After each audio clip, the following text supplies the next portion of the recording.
I, as elected official, am very pleased to be here today, but there are other elected officials here. So we have Vince Fies, State Representative, over there. We've got Martha Brenner, County Paul Kenner, PUD Commissioner, and Jack Klaus, County Executive. I'll introduce him in a minute, so no hand yet. Take that. And then, did I miss any elected people out there? I think I got them. All right. I am delighted to be here today, and it is encouraging for me to see so many people here as well. In Linden, we do recognize the importance of water, not only just for our city, but also for the agricultural community that surrounds our city. And that agricultural community provides real economic drive for our city and for our citizens. The topic today is going to be water exchange and water banking. This is one that is intriguing because it has been used to resolve water issues in other parts of the state of Washington, and it might be a tool, emphasis tool, on something that could make progress here in Whatcom County in solving some other local water issues.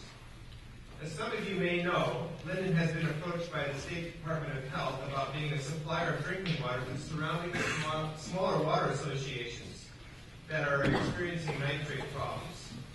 Linden needs additional water to do this, and we're more than willing to do it if we have the water. Currently, though, we do not have any excess annual water rights, so we're here to find out how we can be part of this program.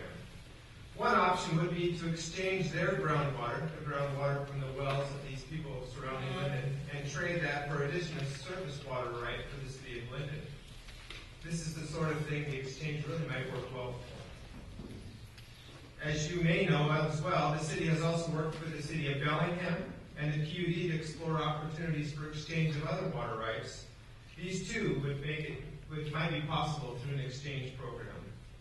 So we hope to learn a lot today and hope you will enjoy the afternoon here in Linden. I hope the information presented will be useful and enlightening. Now I have the opportunity to introduce our County Executive, Jack Klaus, who is also a member of the WIRO 1 Joint Board. Jack?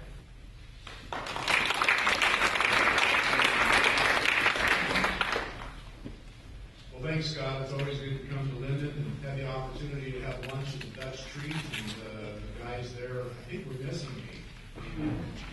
It's been 5 years since I've resided in the Linden area, but it will always be home to me.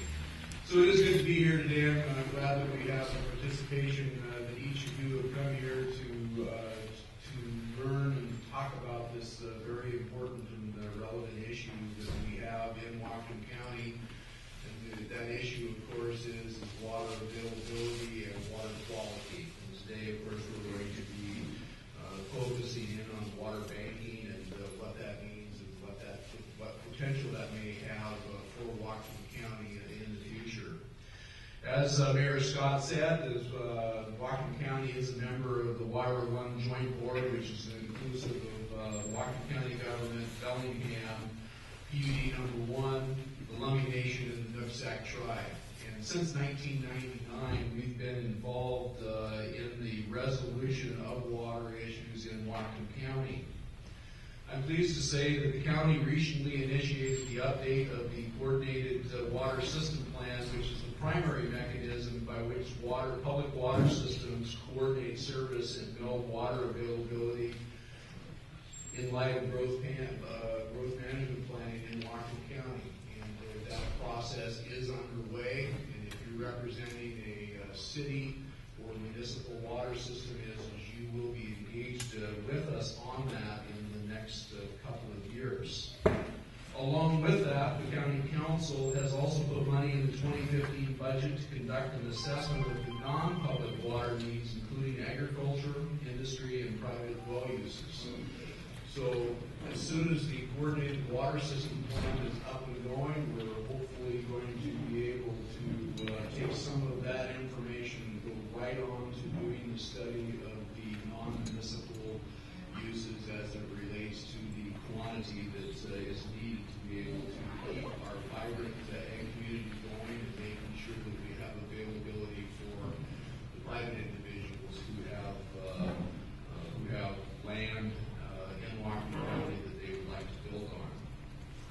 WIRO 1 Joint Board recently initiated the groundwater modeling project for the Linden, Everson, Middlesex, Sumas area that will help determine how groundwater and surface water interact, which is key to identifying potential solutions. I'm pleased about that because Whatcom County, as an entity, doesn't own water rights, but we really do have a vested interest on behalf of our citizens to do what we can to provide relevant information as we move forward on these water issues. So these groundwater studies and surface water studies that we're doing are going to be very important as we move forward. The Joint Board has also been providing funding for many years for stream gauging and monitoring that is a crucial foundation for the understanding of our water needs. In May of 2013, the Joint Board sponsored a 2-day water symposium that provided information on the topic and the challenges. As a result of that symposium, this was one of the potential solutions, this water banking, and so this meeting today is a result of the work that was done a couple of years ago related to this. So today it gives me pleasure to introduce to you Mr. Bill Clark. Mr. Clark is an attorney and lobbyist in Olympia, representing clients in the Washington State Legislature before state and agencies and local governments, as well as in environmental and land use permitting and appeals. He's a former member and chair of the Washington State Pollution Control Hearings Board and the Shorelines Hearings Board, which hear appeals of state and local government environmental and land use permit decisions. Bill represents clients in the legislature on a variety of issues such as taxes, land use, real estate, utility regulation, energy, local government, and budget matters. He assists in analyzing legal and policy issues, developing effective legislative strategies, and in monitoring and addressing proposed legislation. In addition to the state legislature, Bill's government affairs work includes the executive and judicial branches of government. He works with clients as agencies interpret and implement laws through policies and rulemaking, and also advises them on the cases of importance moving through the court system. Representative clients include the Washington State Dairy Federation, Washington Public Utility Districts Association, the Trust for Public Land, and the Washington Realtors, among others. Local representative clients include Whatcom Farm Friends, the Ag Coalition District, and the 6 watershed improvement districts formed throughout Whatcom County. We're pleased to have such a knowledgeable and experienced individual to speak and to moderate today's functions on these vital issues. So please join me in welcoming Bill Clark to the podium.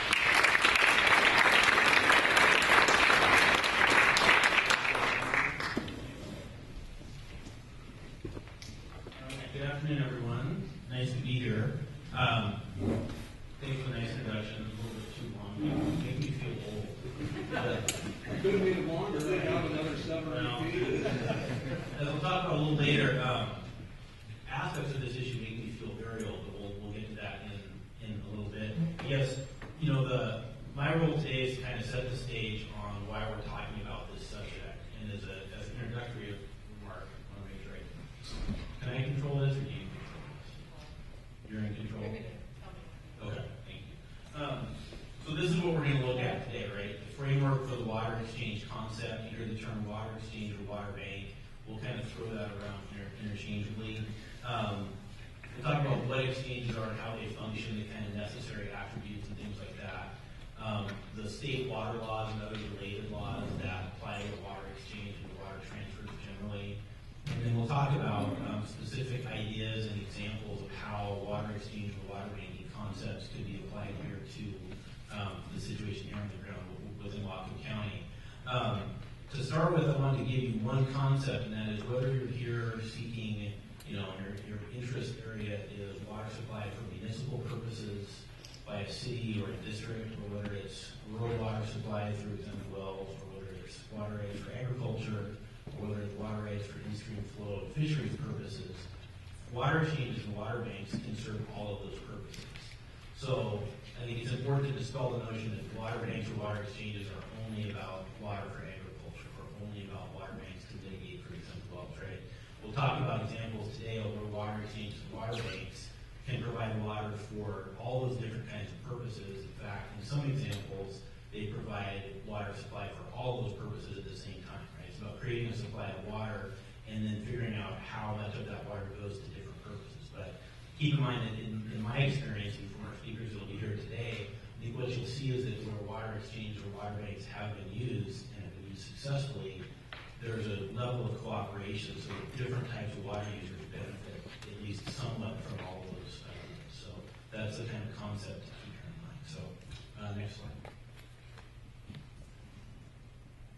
You change your. Oh, I have Yeah, they're not connected. I like that. So just to kind of set the stage here, all of you kind of know some of these issues here locally, right? In terms of out-of-stream water issues, the issues we're trying to deal with up here include the need for agricultural water supply, right? We've got situations where some agricultural water users don't have adequate water rights, some may not have any water rights. There's increasing interest in increasing irrigated agricultural production, and that you're going to need adequate water supply. You've got water systems, water associations, and water districts and cities that may have water quality problems, right? So it may not be an actual quantity of water, it's a quality of water situation.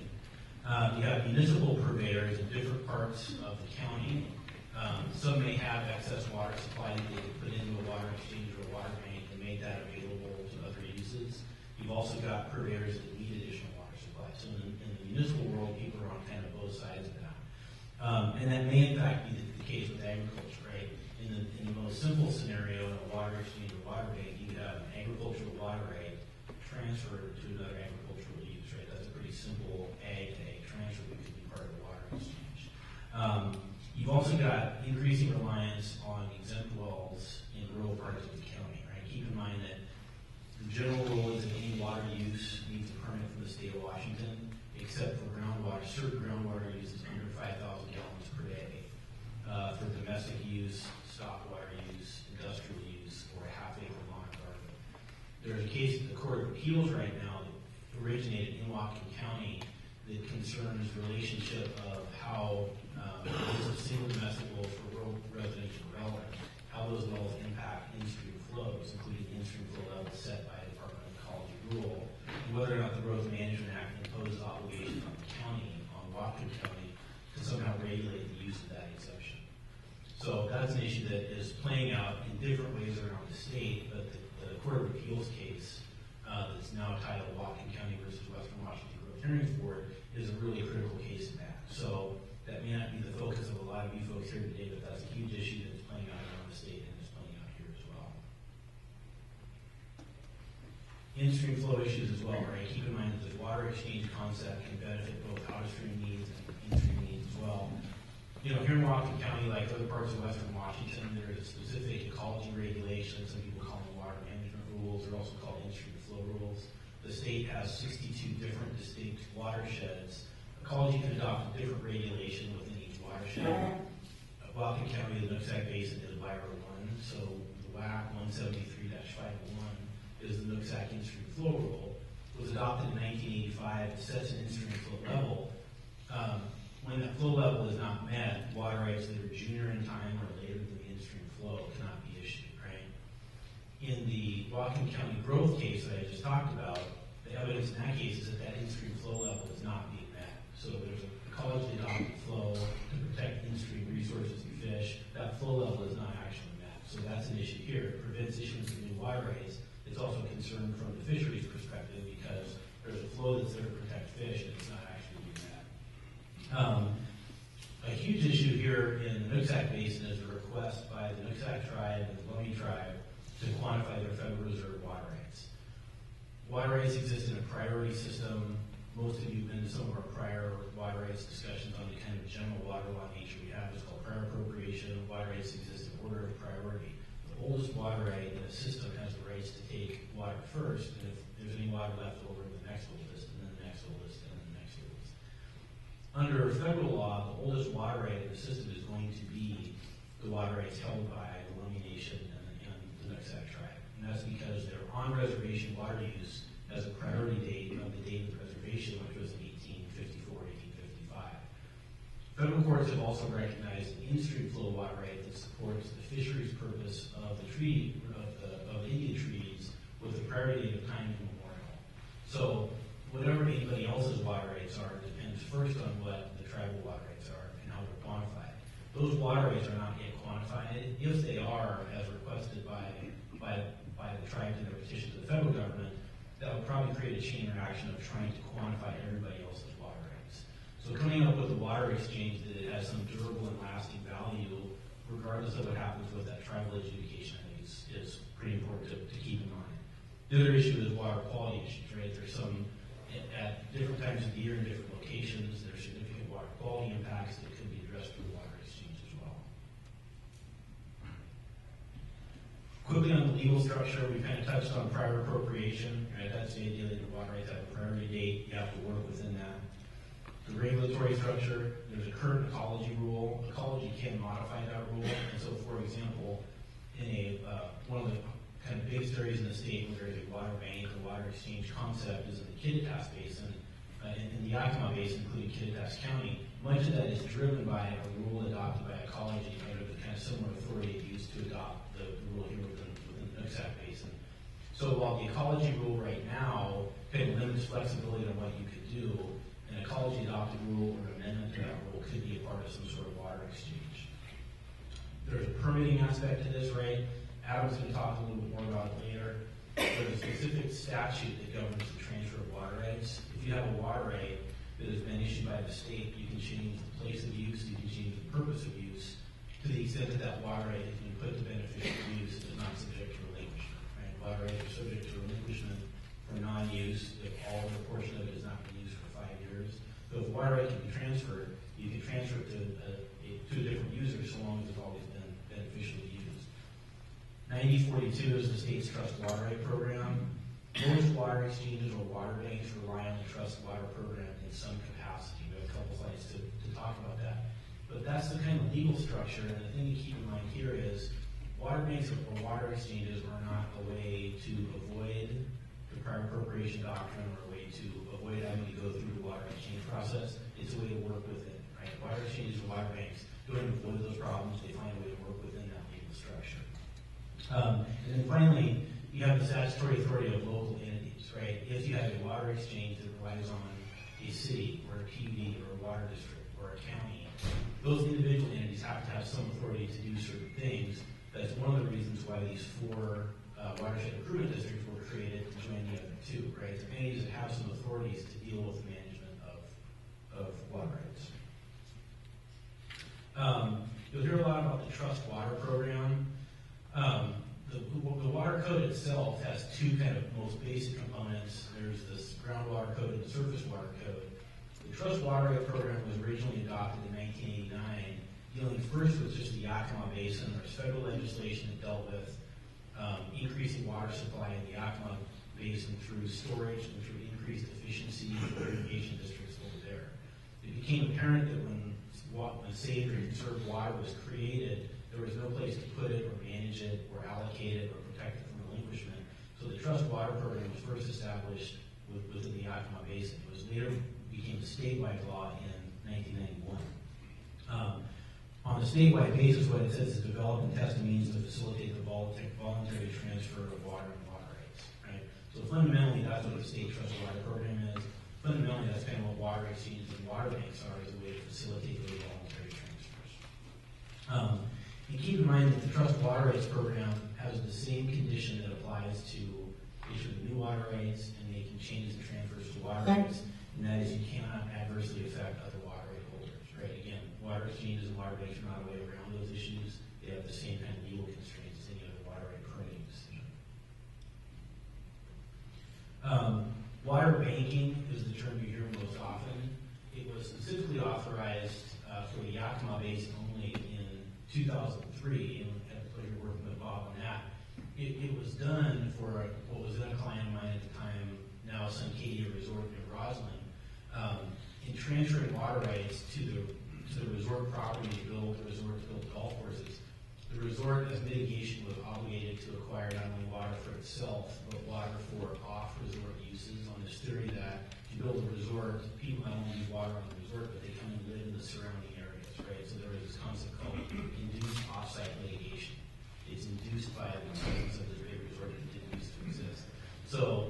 Arcadia bought additional water supply and realized there's no way for us to then reallocate it for the mitigation.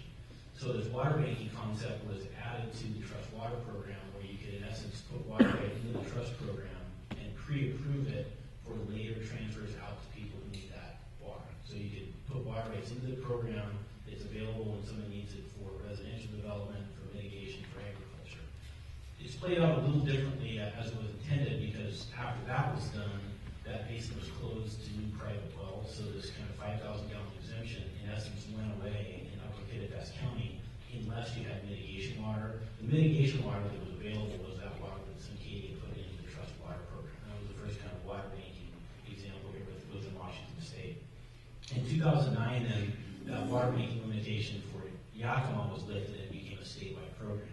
What you'll hear about is different examples around the state where a water bank or water exchange has been used for different types of water supply. Under the Trust Water Program, you can do lots of different things with water rights. You can mitigate new water uses.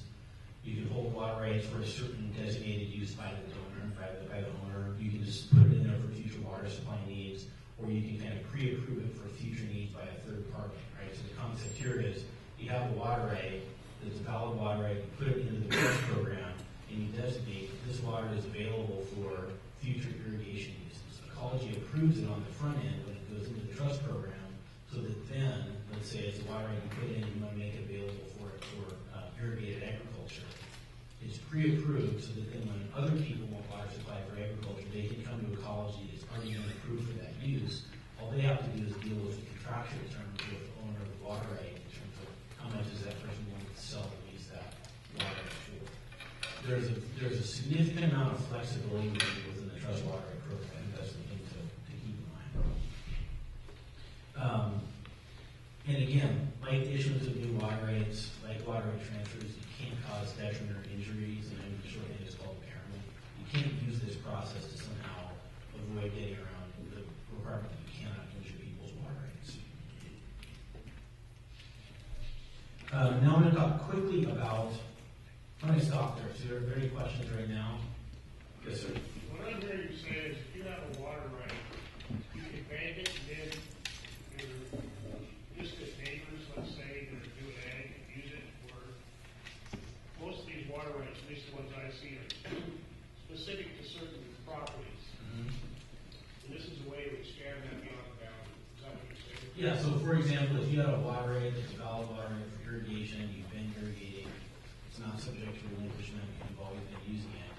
Water banking could be used to say, I'm going to take that water right, put it in the state trust water program, have ecology review it, and then determine what other places within that basin could it also be used for irrigation. So then when someone else came to you and said, hey, that water right in the trust program, I'd like to use it somewhere else. If you have a well that's in the same, deals with the same source of water, probably the same aquifer, you could transfer the use of that water from your location to the new location. Yeah, so simple question. I think I'm trying to think of the example maybe that Reese Order was saying when they're taking this water and taking the 5 gallons away, 1,000 gallons. What's that cost somebody? What is the price of this? Yeah, good question. Bob's going to talk a little bit about some of the pricing constraints and some of the marketing concepts. You know, over in the Upper Yakima Basin, this idea of saying you cannot use a private well anymore for new residential development unless you mitigate, that creates the requirement that you go and buy mitigation from someone that has put water into the water bank function of the trust water program. The price of that water varies depending on where you're at within the county, within Kittitas County. In some areas, there are lots of water rights available for that mitigation purpose, and so the cost may be $5,000 or $6,000. In other parts of the county, there's no water right. There may only be one water right available, so the price may be $12,000 or $15,000 because there's no competition. You know, the analogy that I draw is in those parts of Kittitas County, if the cost of water is roughly equivalent to the connection fee that someone would pay to connect to a PUD or city, to me that feels about right. You know. But the pricing is tough, right? It's a private transaction. Ecology has no say about the prices, right? Ecology may administer the trust water right function, but the transaction between the buyer and seller is truly a private. So there's basically no control on that other than the local entity.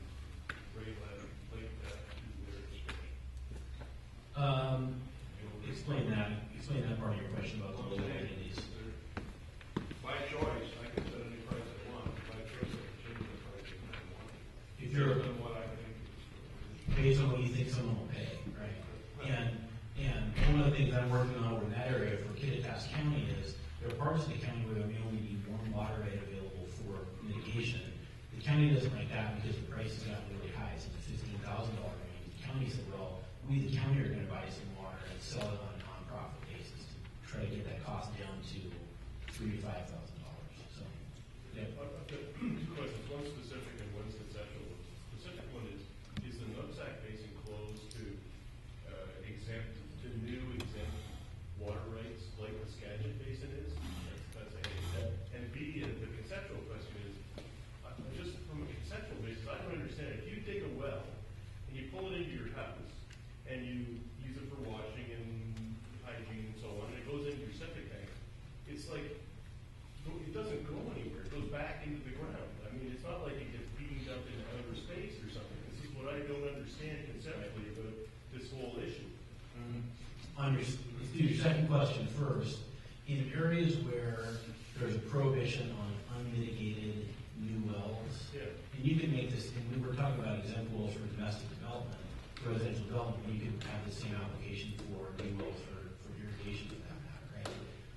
The mitigation requirement applies to the consumptive use, right? You have to mitigate for your consumptive use, which is the amount of water that's actually utilized and lost to the system. The amount of water that is withdrawn in a well goes back into your septic, you don't have to mitigate for that, because that water is not lost to the system. You have to mitigate for your consumptive use. So at least in the Yakima Basin, there's a methodology to calculate what is that consumptive use, and that's what you have to buy mitigation for. So that's like evaporating. Right. Evaporative loss. Yeah. Basically. Yeah. Okay. So on your first question, on wells here versus wells within Skagit County, that's where ecology has different rules within each basin, right? The Whatcom County, the Nooksack Basin rule is much different from the Skagit Basin rule. The Nooksack Basin rule is like a number of other rules within Western Washington, where the similar rules that are adopted in the 70s and 80s, where there is an in-stream flow level set. Within the rule, there's an exemption from that flow level for single domestic wells, right? So you set a flow level. If the water rate is junior to that water rate, the water rate is the in-stream flow, which is a 1985 priority date, because that's the date of the regulation. When that flow is not being met, the water rates cannot be issued, right? So any water rate that's junior to that flow cannot be used, right? But exempt from that are single domestic wells, with a provision that says if there are cumulative impacts, then those single domestic wells can be limited to indoor use. So that's the provision of the Nooksack rule.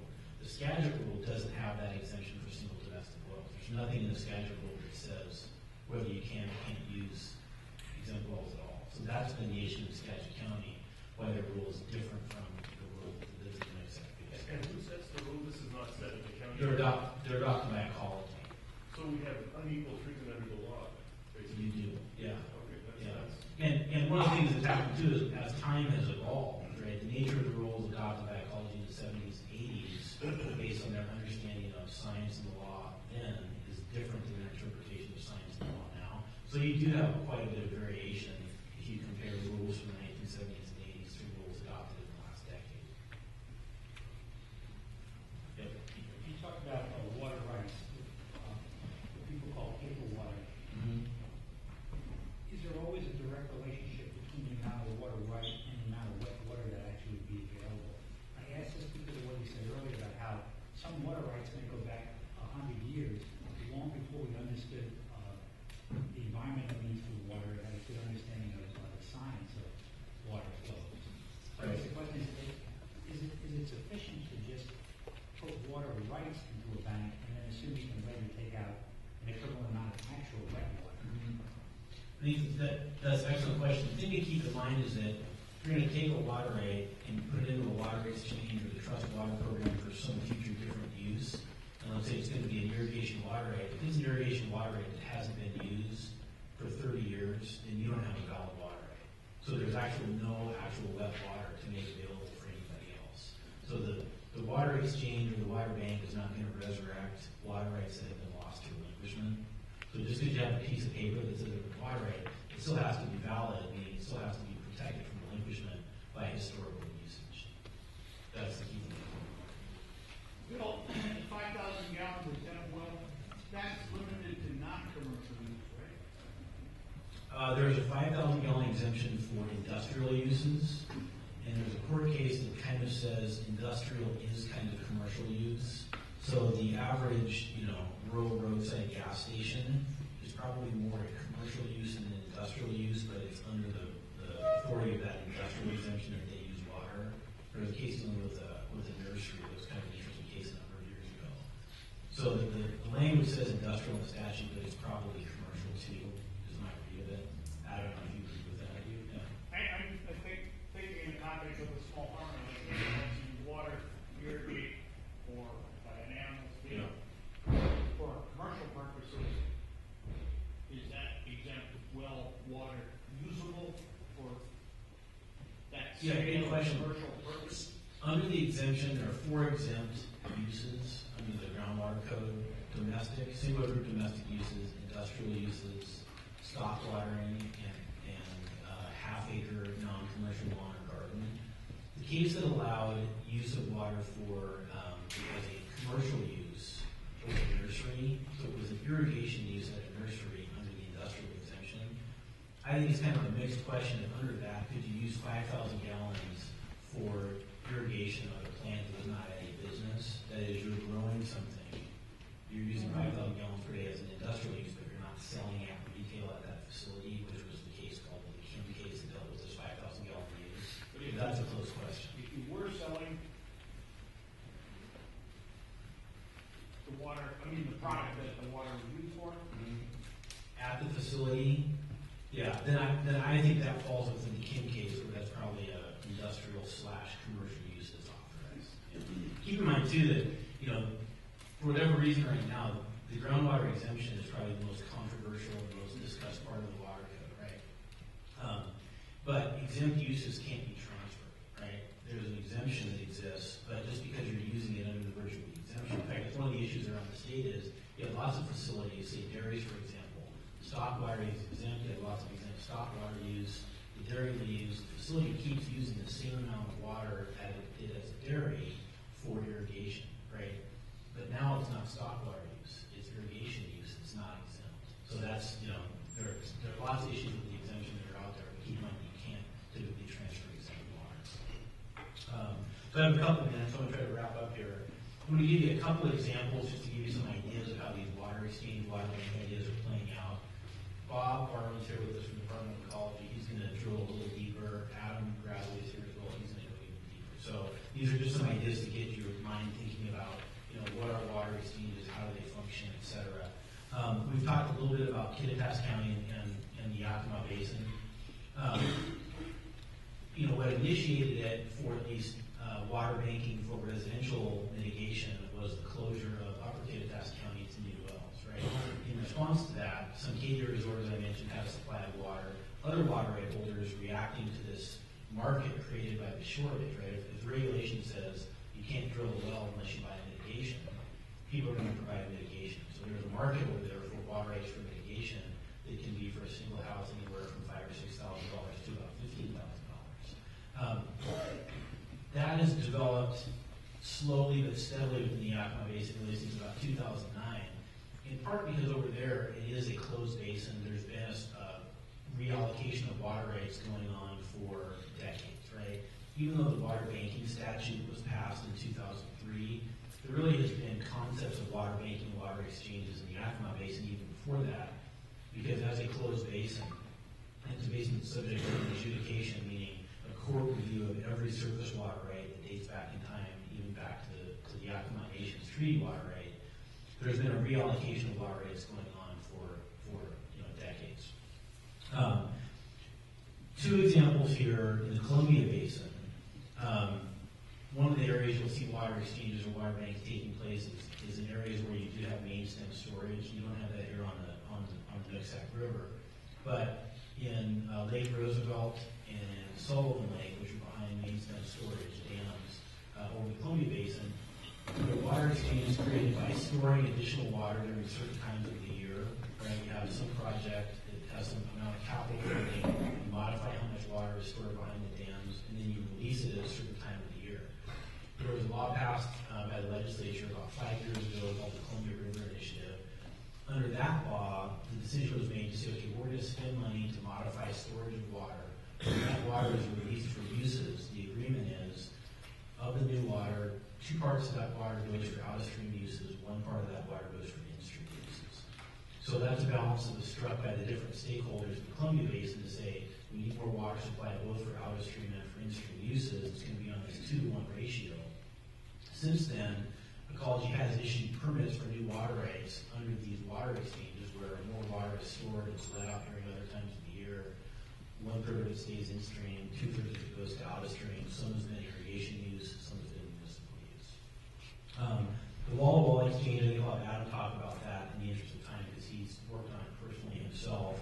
And then over in Dungeness, which is one of the newer examples, the Dungeness River Basin is over in Clallam County.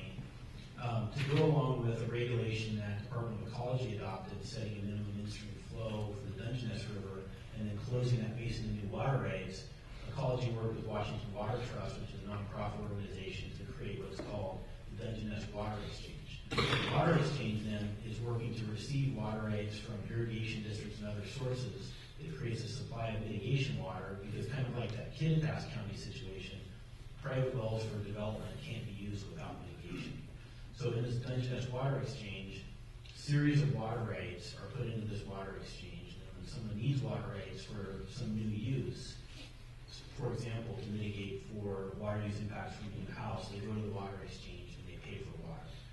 In that situation, actually, because of the controversy associated with the closure of a basin, the legislature put in funding so that at least that increment of water that homeowners need is paid for by the legislature. If you want additional outside water for irrigation, you have to pay for it yourself. But because you created this water exchange, which is this mechanism where people can put water in, have it reviewed by Ecology, make it available for future uses, other entities are now using that water exchange to move water rights around. Adam's going to talk about one of the examples. I'm working with a client right now that says, because of this water exchange exists, I'm going to put my water rights in there for the time being because I don't need them. If I get a great offer on them, someone wants to buy them permanently, great. If not, I'll use them for irrigation at some point, in the future. So those are a couple of examples around there.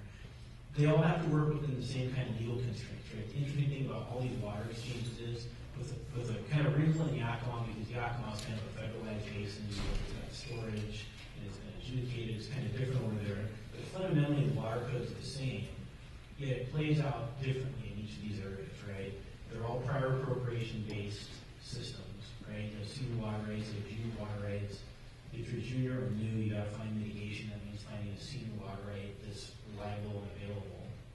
There are closed basins, you can't just issue new water rights. You can't compare other water rights. And importantly, in all situations around the state, as to in-stream flows, water exchanges are either, at very worst, they're neutral. They don't make stream flows any worse. In most situations, they make in-stream flows better. So even though the regulations may differ in terms of regulations adopted by Ecology, or they could exist in areas where there are no regulations adopted by Ecology, the legal system is the same, and they provide water rights for out-of-stream uses while at least making in-stream flows no worse, and in most cases making it better. What does it take to get there? A number of different things. Almost all these water exchange concepts have had some level of support from the state legislature. And again, to back up to kind of the creation of these districts, that's one of the reasons why these districts were created, is that you need different entities that can play different roles, right? Cities can focus on certain things, counties can, districts can focus on irrigation water rights issues, unlike any of those other entities. Critical to this is Ecology's ongoing support, right? Throughout the creation of the watershed improvement districts, we worked very closely with Ecology so that they were satisfied that the districts were being properly created. That's critical going forward. Finally, you gotta have local support, right? You gotta figure out what is it locally that this is gonna solve, making sure that stakeholders are on board, et cetera. Which leads me to this. All politics is local, right? That was the former Speaker of the House, Tip O'Neill, he was Speaker of the House during the Reagan years. And I'll leave you with my final thought, at least for this part of the session, which is all water banks are local too, right? You can't look at Yakima and say we're going to do that, or Clallam County and Dungeness and say we're going to do that, right? There are aspects or attributes of those other water exchanges or water banks around the state that everybody here can learn from, but you have to design it yourself. So keep in mind that it's a local tool, there's enough flexibility within the water code, within the Trust Water program, that you can design things here that work here and address the problems here. So I'll leave it at that.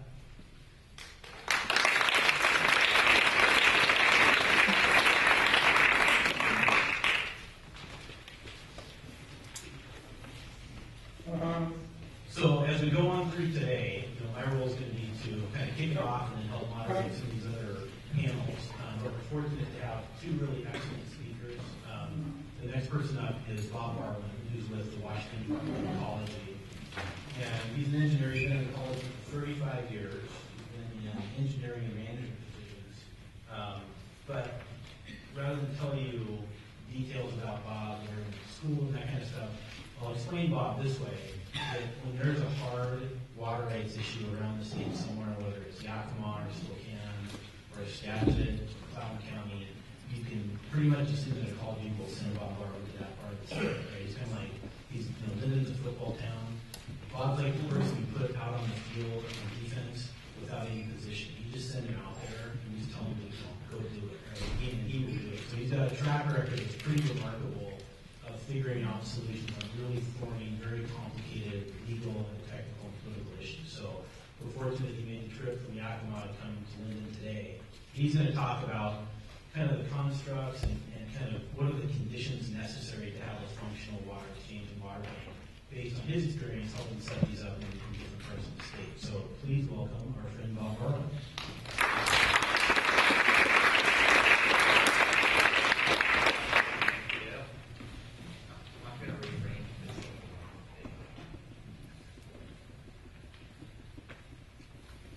Sure, if I left the computer down there, I knocked my cup over onto it. Okay, now we've got it. Okay, I don't have communication up here. Okay, I'll tab to it. I'll let you do it. Thank you. Okay, what I can say already is what Bill went through, that is pretty much the complete picture at the high level, and especially the last slide about the conditions that need to be present in order to have a water bank function in your area. The key is getting down to the details of how to design that water bank that solves the water management dilemmas that you're faced with in your particular basin. So this was actually all figured out in the beginning through the prior appropriation system, which is first in time, first in right. When things end up scarce, the newest person to use water is the first one off. And so this process has always been there, that there are winners and losers based on the so-called priority or seniority of water rights. And from the time this state was first just a territory, we had this territorial law that espoused it and later codified the common law into the water code that we have now, though it's been amended many times. So when you're in that situation and you're the junior or the next user who wants to come in, the options under the water code that existed before there was a Trust Water Aid program, before there was a water banking provision that allowed ecology to manage a portfolio of rights to support water banking, there were two options. And one was to purchase or lease a senior water right, an existing right with the reliability you're looking for, and to transfer it under the water code under all the same conditions, no impairment, limited to beneficial use actually made. Or the second one was really pretty popular until 1917, which was to condemn it for a higher use, which is sort of a forceful purchase if you've got a water use that you can convince a superior court judge that your use is more beneficial than some existing water use. So those were the two ways to do it. Really, when the water code passed, and there was a sort of at least an air of a framework to how water was managed in the state at that point, rather than just a civil matter among claimants, the private condemnation part really died off, and I don't think we've seen a successful condemnation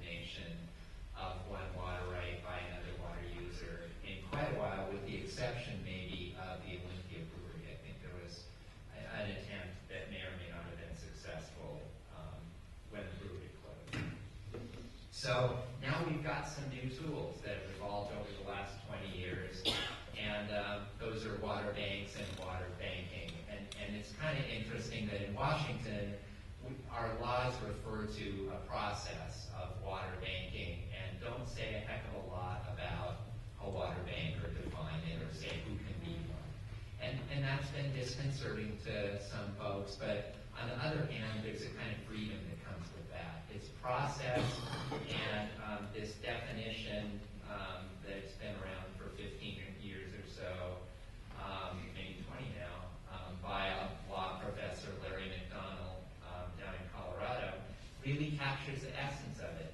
It's an institutionalized process. The water bank is the intermediary or facilitator, and there's some kind of public sanction to it. So they've got some sort of authority, and as with all politics being local, lots of authority to do stuff on a clean sheet of paper comes from that community that you work within. So those are the three key points to keep in mind about a water bank that really works. Has these characteristics. It's got enough institution to be predictable, to announce to buyers and sellers. And by the time we get to the end of it, you'll see that my belief is that an all-powerful intermediary is a good intermediary. One that can do more stuff is better than one that can do fewer things. More resources, more available, whether it's financial capacity, technical or scientific capacity, transaction capacity. All these things are the realities that come to bear when you actually try and start transacting business. And if you don't have an essential ingredient like transaction capacity, you may have a beautifully designed bank that can accomplish very little. Okay, so how does it work? It basically takes sellers. We've already heard of in the examples we have now. It's just like what I described. Sellers who can't get water through a new appropriation or a typical model. An intermediary can play this role of certifying the water right, marketing, set prices, matching buyers to sellers, a lot of things that we think of as brokers. A key part of it is market making, having this institutionalized process that has enough credibility and predictability that somebody who may hold $5 million in water rights in terms of value would want to hand it over to that process in the hope it could be marketed. And that is no easy chore, and it's certainly one that buyers don't seem to appreciate. It's buyers want what they want, sellers want what they want, and this intermediary has a very challenging job of building the marketplace and allowing it to work that accomplishes those things. Okay, so why develop and use a water bank?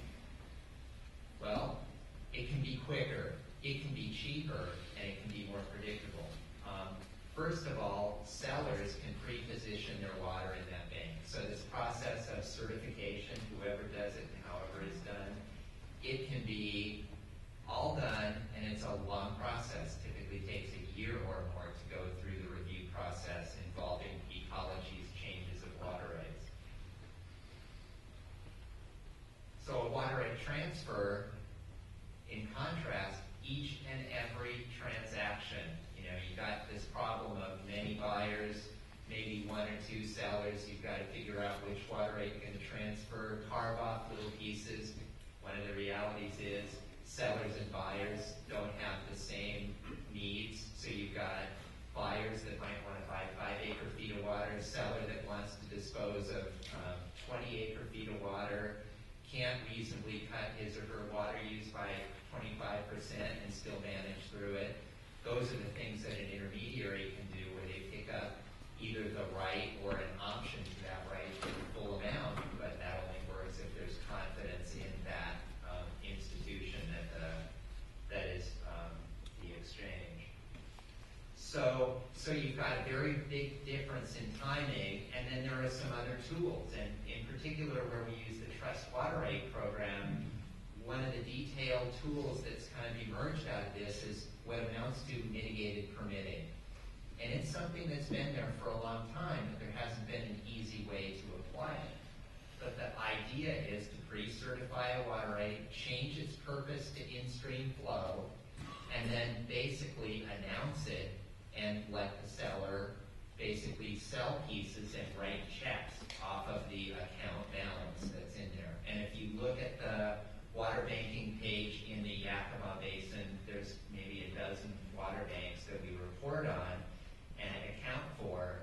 You can see how that works, where there's an amount of water that's taken in, this top line on the spreadsheet, and then we have specific transactions against that debit until that bank is exhausted. Some of these banks, and I think the water supply that we have right now, if it was purely to serve domestic groundwater uses, there may be a 20-year supply of water already there. Well over 1,000 acre-feet of water are sitting in the water banks, the collected water banks in the Yakima Basin. Okay, design concerns. And this is where the beginning of how do you make it local comes into it. You've got to figure out, as an intermediary and the interest of buyers and sellers and bringing everybody together, what are the constraints on water? What are the problems that you're trying to face? Is it like Yakima, where you've got limitations on availability and you're trying to prevent impairment to existing water users?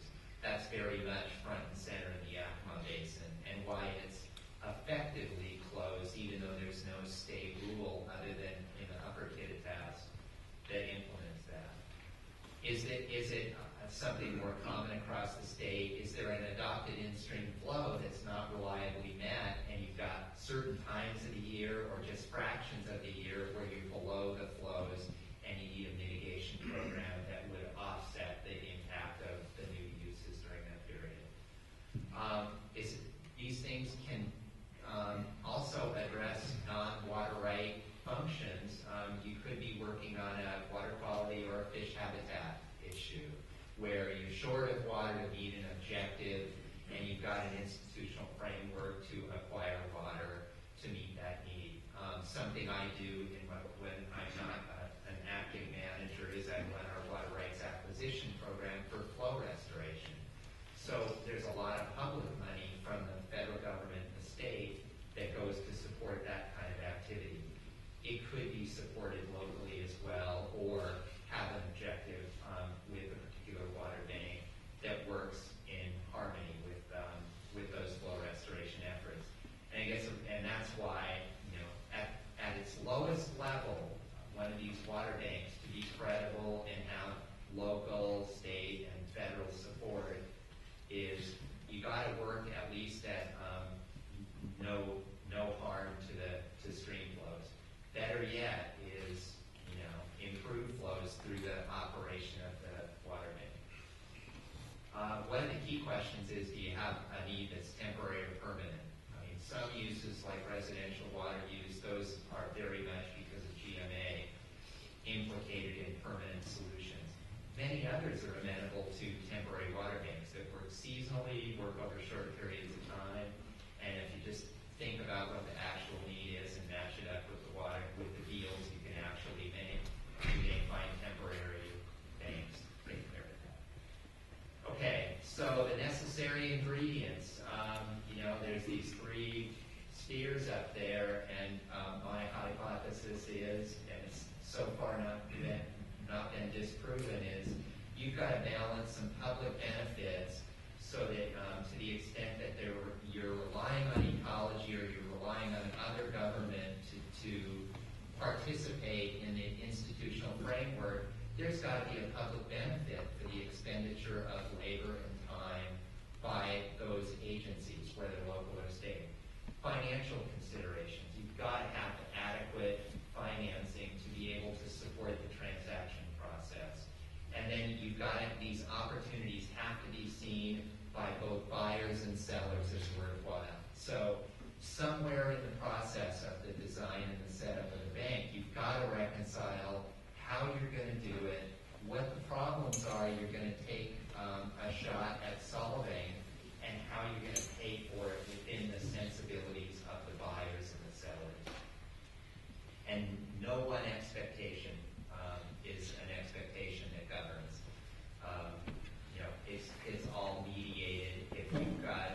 seller that doesn't want to play at a certain price. There may be others. It's just a question of how much persistence does the institution, the water banking institution, have to keep after it. Okay, so there's my successor in the water acquisition program came up with a really nice way of dealing with this expectations thing and trying to make a very clear example that we can all relate to about this expectations in water banks. And that is, you know, if you're out there and you think, okay, we're going to do some water banking, it's like having a party and you ask each of your guests to bring dessert.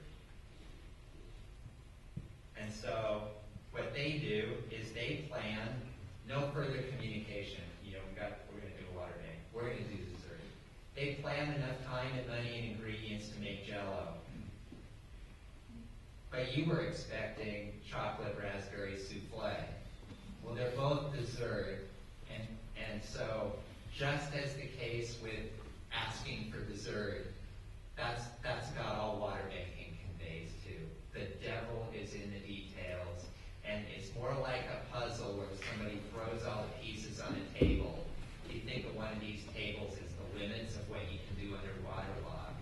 How many pieces you have to work with and who's willing to help you is in large part going to govern what you can accomplish together. So, reality check one, Bill's kind of hit on these, but is, you know, do you have enough of a constraint on the new water uses or water management so that the priority of water rights that are existing are respected and therefore valued? That's a trick. I mean, a shorthand for what I always say, talking to people about water banks, is if the state's still giving it away for free, why is a buyer going to pay money, you know, for a water right? So this limitation on use is pretty key to the psychology of the buyer wanting to buy, and consequently seller being willing to send a water right off to an intermediary to market. So reality check two is, can a market even effectively reallocate existing water rights? So you've got a whole bunch of factors here that are local around demand forecasting and supply forecasting. And in my experience, if there's a constraint, it's easy to find buyers. They're never difficult to identify. The sellers are the challenge, and how to cultivate, how an institution, and this is where the local piece really helps out, is because it's people in the community that sort of build that confidence around the changes that come with water banking. It may be land use changes or how land use is going to change, what's most valuable to the community around water resources. The bank, if it's going to be successful, really needs to be sensitive to that. Are there other benefits that make the setup and operation costs worth it? You got to have a transaction mechanism that's going to do it at a price that buyers are willing to pay and sellers are willing to accept. And are there enough transactions to support the transaction model that you've got? So we've got a lot of variation in that. We've got hundreds, 100 or more per year in the Get It Fast water banks. And it's pretty stressful on ecology. The Dungeness exchange is designed to handle 30 to 100, and it's pretty straightforward. Walla Walla has a handful, even over a period of years. So you can't have the same mechanism working and the same overhead cost for that system to be able to do. And then reality check number 3 is legal authority. And I'm going to go fast over this because Adam's going to talk more about it later. But that intermediary's got to have or have access to the legal authority it needs to run the transaction model that you're using. And there's a variety of different transaction models. But one thing I'll say down at the bottom here is the physical infrastructure piece. This is really helpful. And I'll show a slide here of the Yakima exchanges shortly that explains it. But if you've got a partner that can store and release water or can divert and direct water to a place that's of interest to the audience that you're selling water to, that is a really helpful partner. So whether it's district with physical infrastructure, or it's a utility with pipes that move water around, that can make the difference in the success of a water bank. So the short list of the recipe for a successful water bank are motivated buyers, obviously, motivated sellers, confidence in the banked water right. Can't be a suspicious product. Buyers have to believe it's going to meet their needs for as long as they're participating in the transaction. And the bank's got to be able to sustain its operations for whatever its expected life is. It could be a term bank, but if it's forever, there's got to be a system there that perpetuates it and allows it to continue. Okay, and then you need another litmus test I have is that typically for the banks I work on, it's, we're trying to be flow neutral or flow positive. So the way I put it to the fisheries managers for state fish and wildlife and with the tribes I may be working with is, are you happy taking the mitigation product in exchange for the water that's right there in the river? And if the answer is yes, you've got a pretty good bank going. If they have enough confidence to accept the mitigation in lieu of the water that's already sitting in the river, that's the indication I'm looking for that we've got the right zone. Okay, next one. So Yakima Basin, let's see how we got one time. Yakima Basin, this is one, we've got all these adjudicated claims. So there's certainty of water rights. We don't have that in a lot of places around the state, and that can be a hindrance. And more importantly, it can really slow down that certification process at the front end while ecology is looking at and reviewing, and people are debating, maybe through the court process, whether a right's been used to the extent that that a seller might believe it has. But in Yakima, we have a very, I think, pretty well understood problem at this point. We've got 1905 and earlier water rights, and there's about 2.2 million acre feet of those rights cumulatively that are entitled to water. We've got a couple 100,000 acre feet of senior or junior water rights from surface water, and then another 300,000 or 400,000, at least during drought years, from groundwater, all competing for a source that can go, in fact, as low as 1.5 million acre feet in a year like 2001 or 2005. So, and that's where the water banking mechanism actually worked first, was informally during the 2001 drought, where instead of shooting one another, we actually cooperated and got the first bits of what became law in 2003 in the water banking statutes.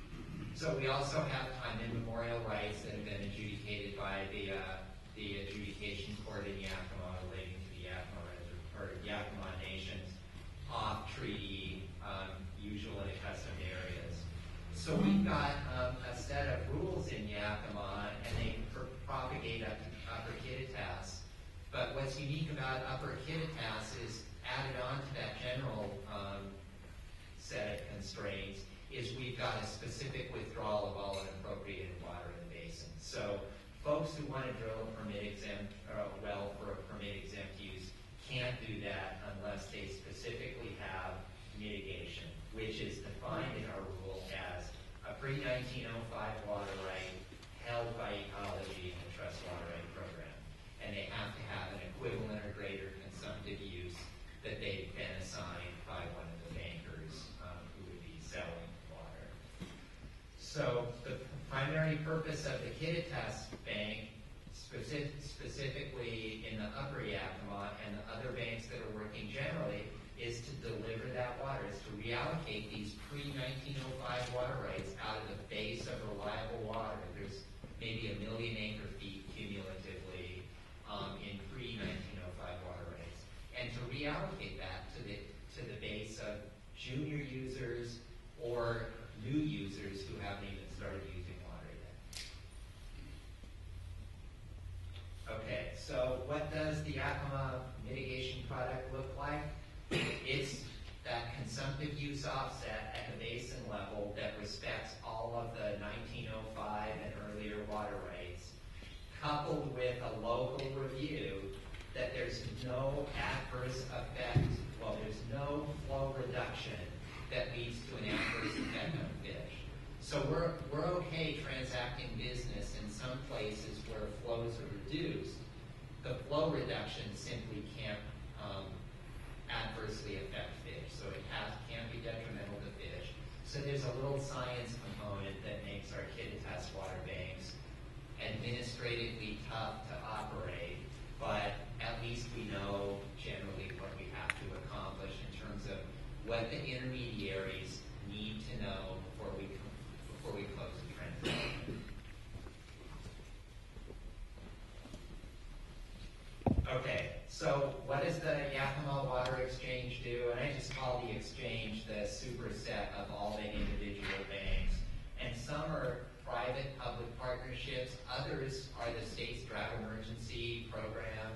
The state helped cabin owners who were 100 some odd post-1905 municipal and domestic water users who were cut off during 3 of the 5 years in the first half of the early 2000s.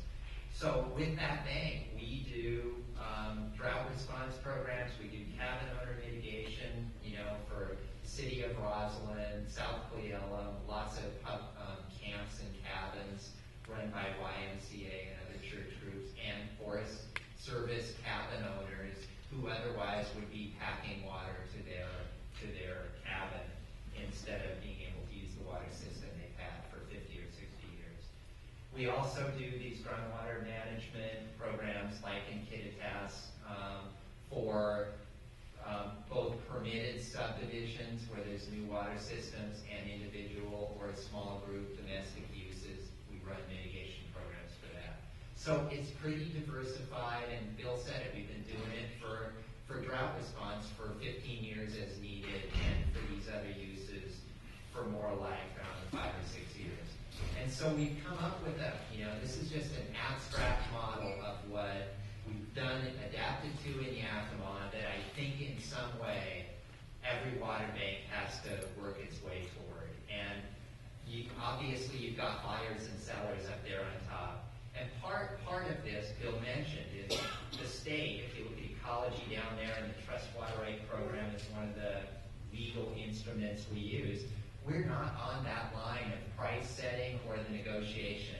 There is a reciprocal deal between the buyer and seller that is their business and their business alone, subject only to the fact that there are still local politics that come to play. So while ecology doesn't weigh in, it doesn't mean a county or others in a local community might not care about $5,000 or $15,000 transactions for homes.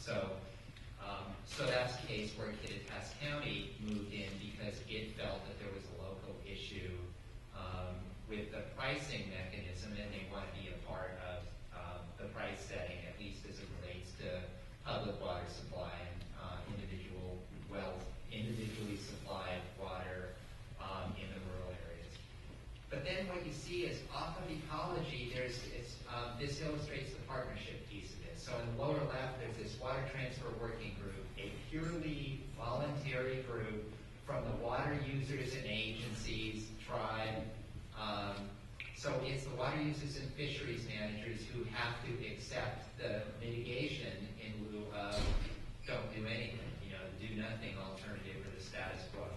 We also have partnerships with Bureau of Reclamation around managing water, storing some of the water we hold in the Trust Water program in reservoirs to retime it and in essence avoid interference with the Bureau's operation of the Yakima project. So it's really this lower part, I think all the banks we have now in Washington rely in some part on ecology and the Trust Water Right program to do its business. The differences are who are the other partners that are cooperating with us and how formal are the agreements that really bring water management capability to the process rather than have it be purely institutional. Okay, Dungeness. Different story, but in the end it's all the same. New water users don't have unfettered access to water. Like Kittitas, the rule that was enacted or adopted a couple of years ago, allowed new uses if they provide mitigation. Concurrent with adoption of the rule, Ecology worked with Washington Water Trust, set up the Dungeness Water Exchange to make it easier for small water users to have access to mitigation.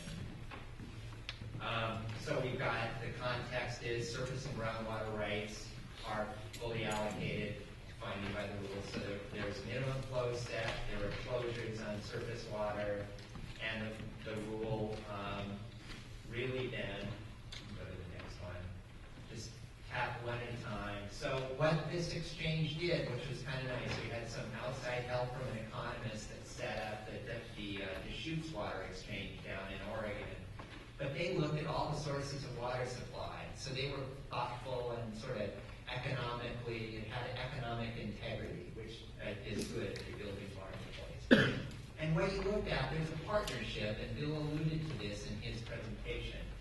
There are across the state several basins where Department of Ecology, Bonneville, and others are buying water rights to restore stream flow. So we're buying senior rights. Well, that's very compatible in terms of the marketplace and the infrastructure that you need, and the kinds of projects that you pursue. So there is a natural alliance, I think, in many of these cases where you can match up based on the kind of projects you're looking for to solve your problem. You've got the restoration funders on the left side. You've got mitigation funders on the right side.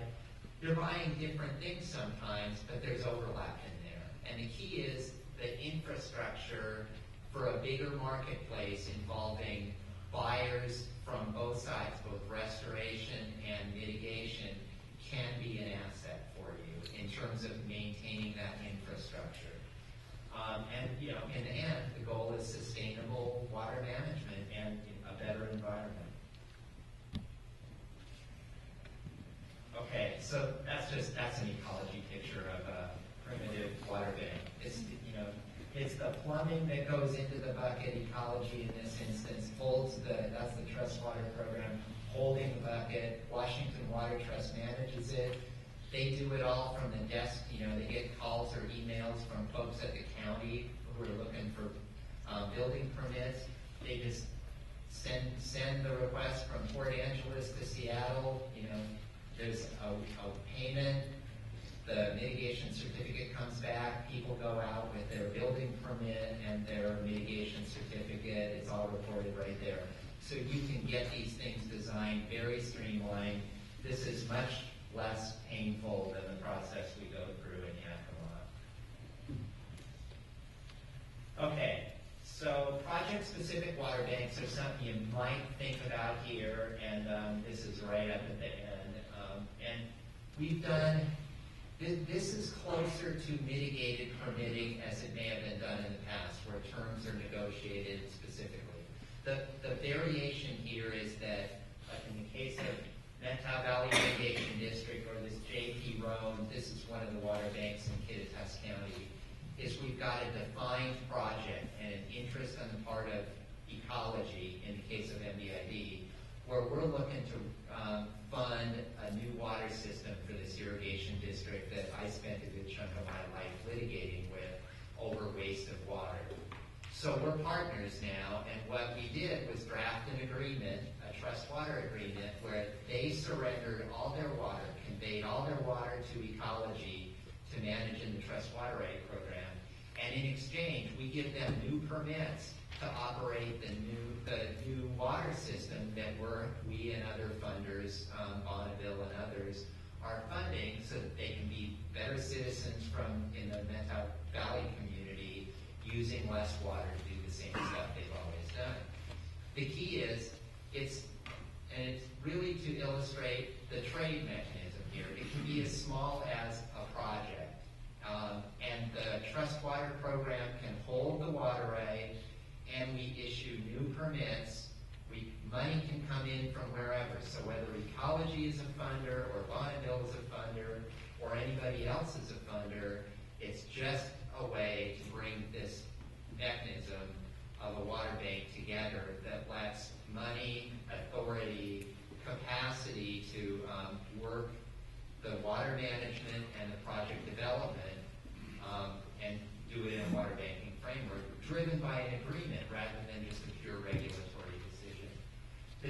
Roan Bank, similar in that circumstances are completely different, but the way it worked is similar. Is we had a defined area with a water user, very senior right, over east of Cleellum, and he chose to put 30 acre-feet of his water into a bank to mitigate for 150 new groundwater users over time. And we had, many of them were not permit exempt, Ecology had to issue a permit, so we did the same thing with JP that we did for MBID.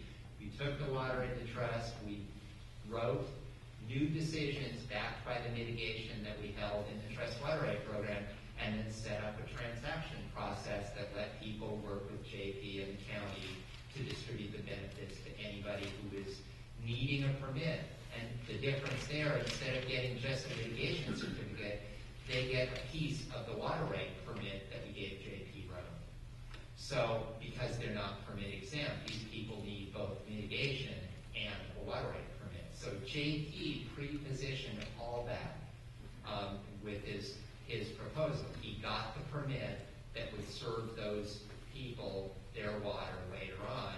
And so he took care of both things up front, and the process works just as swiftly as if it were done with the permit exempt use, saving like 8 or 9 months in the process. Next one. Okay, so these are really just a different way to do an old thing. In the end, the rules are the same whether you're transferring water rights or you're doing mitigation exchanges or water banks. You can't cause impairment to existing rights, and you just got to fit this thing into the sensibilities of the area we're working. Certification can be done by others. We don't have any examples of this in Washington exactly, although I'll say a variation on that. This one step removed from Ecology is typically in Yakima we've used conservancy boards to process the water right changes. So really it's volunteer boards that are doing the initial review, with Ecology just doing the verification at the end. But it's possible to have completely independent auditors doing this, in terms of ensuring the bank has integrity. Environmental banks typically would do something very independent, where people are selling carbon credits or something like that.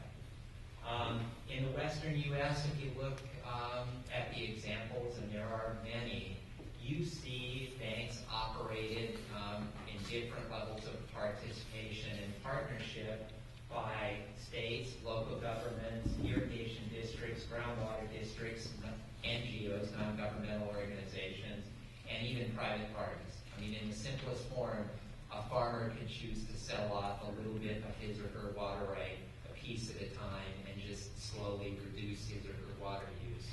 And that actually could be just transfer it or whatever, and that could be a form of water bank. So, back to the dessert, just calling it a water bank doesn't get you very far down the road, And the way I think of it is, think about the intermediary. People always think about the buyers and sellers, but this is the real challenge is, how are you going to do it? How are you going to enlist an intermediary that's willing to take on the task, find benefit in it, for the public agencies find public benefit in it to justify the grief and expense and cost to management and taxpayers. But if you can do that, you've got a winning solution. Just think about that. Got time for a couple questions, I think. Yeah. Your reality check is pretty informative about the institutional structure, but when somebody surrenders a water right to the bank, how is the price of that right determined? And then when that water right goes out to a supplier, how is that price determined? What's the role of the bank or Ecology in that price? Right. Work pragmatic. Yeah, so the placement of the water right, and look on our Yakima mitigation exchange pages, or the Kittitas exchange, and you'll see for each bank, there's a page for each bank that describes the right, and it has a link to the exact agreement where, and the terms under which that seller surrenders the right or, conveys the right to ecology, that is a non-financial agreement. That is simply a handshake, and we agree to hold that water right and manage it. And why would I do it? We've got the water in the river. There's an immediate benefit to the public right there. As they write checks, that will diminish over time. But what do they get? The certification, and, advertising on a government website. I don't know how much value that actually is. But they get that. They get something of a storefront, which we don't have a storefront in Yakima. And they get commitments from us. And they can also, for the unpledged portion, the part they don't sell, there are provisions for us to convey it back at their request. When they transfer it, they get a check. No, so the way it works is that the water doesn't come back out of the Trust Water Right program. We enter into a perpetual agreement in Yakima. And again, it doesn't have to be this way, but the way we do it in Yakima is they give us the water perpetually. So it's deeded to us. They have contractual relationships with people who buy what I call a beneficial interest in that right. So they get a mitigation certificate that is backed by that water right, and they can present to ecology or a county to get a building permit. That's where the financial transaction occurs, and it's strictly between the buyer and the seller of the mitigation certificate. Okay, boy, we're not going to be able to tackle them all here, but let's go. Yeah, I'm not a professor or anything like that. The water rights come from the state, correct? So if I was a farmer or a businessman, and I've been operating on a joint status, but I can improve my facility and want a right for more water, or I need water, I have right for more water, I have to go to the state for that. So how long would it take me to get that, if ever? Understanding you gotta go back and load it somewhere. Then the question comes, with the government or the state controlling the water right, is that going to be like pretty money? I'm not sure. So let's chop it down a piece at a time. The water rights have been acquired by custom for a long time. The best water rights are those that were acquired by custom before there was a water code. Under territorial law, but under custom by prior appropriation.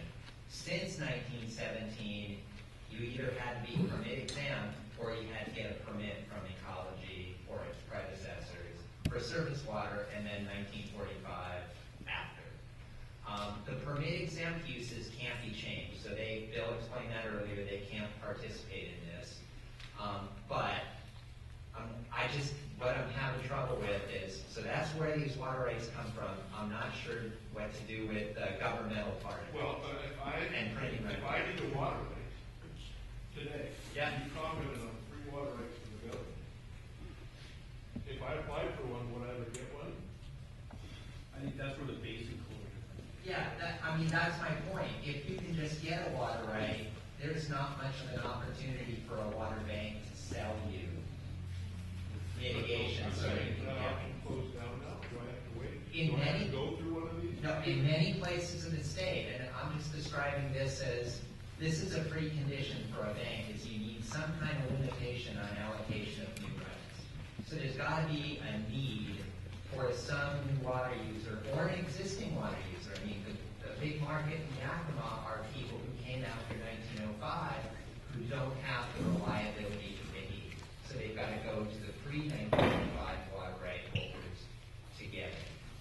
My comment is, I know there's lots of people in this county that have applications in for water rights in the 3 years. Is the state doing it? Are they not going to do it? Are they going to make those available after water banks are established? I'm just trying to say, where is the change? I'm not here to forecast what's going to happen. I'm trying to describe the conditions under which a water bank would really help you out. Bill? Jumping on that, is on there, is that, and I talked about the kind of legal and regulatory constraints. To your question, one of the regulatory constraints is the Nooksack in-stream flow rule, right? right? That rule was adopted in 1985. It closed the basin to new surface water rights explicitly. Since then, case law has held that if you have a groundwater withdrawal that impacts the surface water, it's also closed as to groundwater. So in this basin, applications that are after 1985, they're likely going to be denied. So you can't just simply go into the Department of Ecology today, or if you applied 10 years ago and say, hey, I want to do water right, because the basin's functionally been closed by that regulation. That's the WAC 7351. That's ecology's rule. So to Bob's point, one of the kind of necessary components to have a functional water exchange or water bank is some limit to supply. If you didn't have a limited supply, then people could just get new water rights from the state. There'd be no reason to have to buy it from someone else or have some sort of market-based reallocation. You want to do One more question. I just have a quick one. Is there, if I understood you correctly, in Yakima, there's no private mitigation. You can only mitigate through the water bank. Is that always true? Can you as a private landowner, can you privately mitigate with water storage? And B, who is the authority in evaluating? Is it the county level, or does ecology always have to be involved? That was a great question. Boy. There are, water right transfers are the purely private means to do it. It still requires ecology's approval to move a water right from one place to another or one person. No, Yeah, that's the purely private way. no, like what if you set up a pond and you stored, like my ground gets 80 inches of rain a year. We get 7.5. Right. No, but that's what I'm saying. I can't drill a well. I can't get a well permit on my ground right now. So can I mitigate privately? That's what I'm saying. Or do I have to do something institutionally, like through a water exchange? You can talk with the section manager at our Northwest office about what your specific options are. But again, if the answer is, yeah, you can do this on your own, you wouldn't need to do a water bank. Or a water bank can do the same thing for groups of people and then sell shares into It it. seems to me water banks are more useful for institutional. That's all. That's what I'm writing. And I don't think that that's true. I think you have to go through what is the problem you're trying to solve. And are there enough people in your situation that a solution that's generalized and can be handled on a bigger scale, cheaper, better, faster? Okay.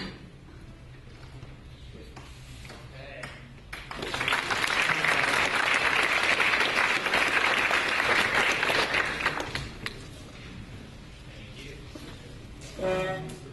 So thanks, Bob, and Bob will be with us for the rest of the day when we go to kind of the local ideas panel. Keep in mind, we're not doing any organized breaks. If you need a bathroom break, coffee, you can do that during the day.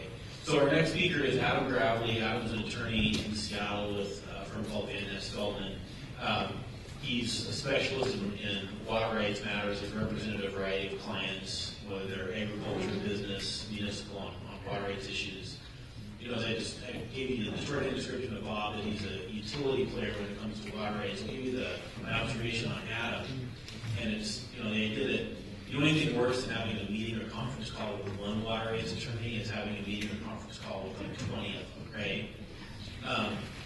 Adam gets to do that very often. He's the general counsel to a group that's called the Washington Water Utility Council, and it includes all the major water purveyors in the state. So you have, the PUD Association, water districts, the city of Seattle, the city of Tacoma, and utilities from all around the state, arguing about, what do we do about X? What do we do about this case? What do we do about this litigation that's in the court system? And people are going on and on. And finally, at the end of each meeting, Adam steps in and says, why don't we do this, right? So Adam's always the guy that is like the calm voice after there's been an hour of argument about what are we going to do. So he's the kind of guy that can work on different things and kind of bring people together on different ideas.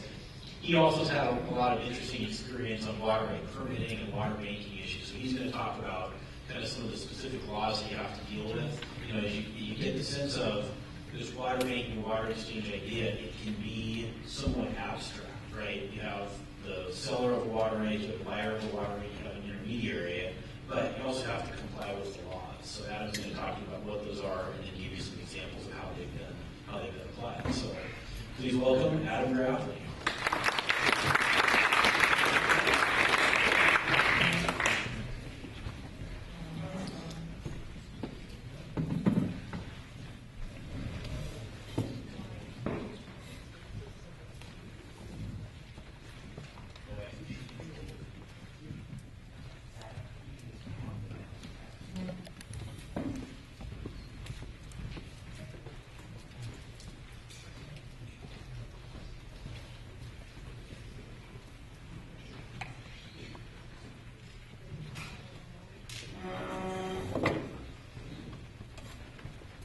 Thank you very much, Bill. It's a pleasure to be here. I know we're not going to take a break today, but please everybody just stand up and get that blood going.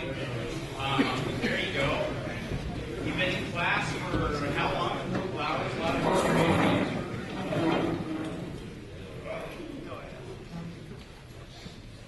So while we're all stretching and getting the blood going again, I just wanted to give an overview of what I was asked to talk about and what I'm hoping to cover today.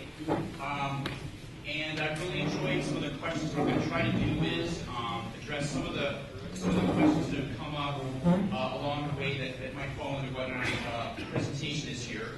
And what I'm going to try to do is give you some fundamental principles and cover some of the history of Washington water law.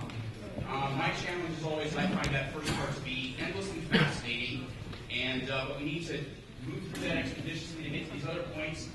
I'm going to talk a little bit about water transfer law and the trust water law, some key points and observations. I'm going to touch on the municipal water law and just offer a couple key points there that are relevant for today's topic.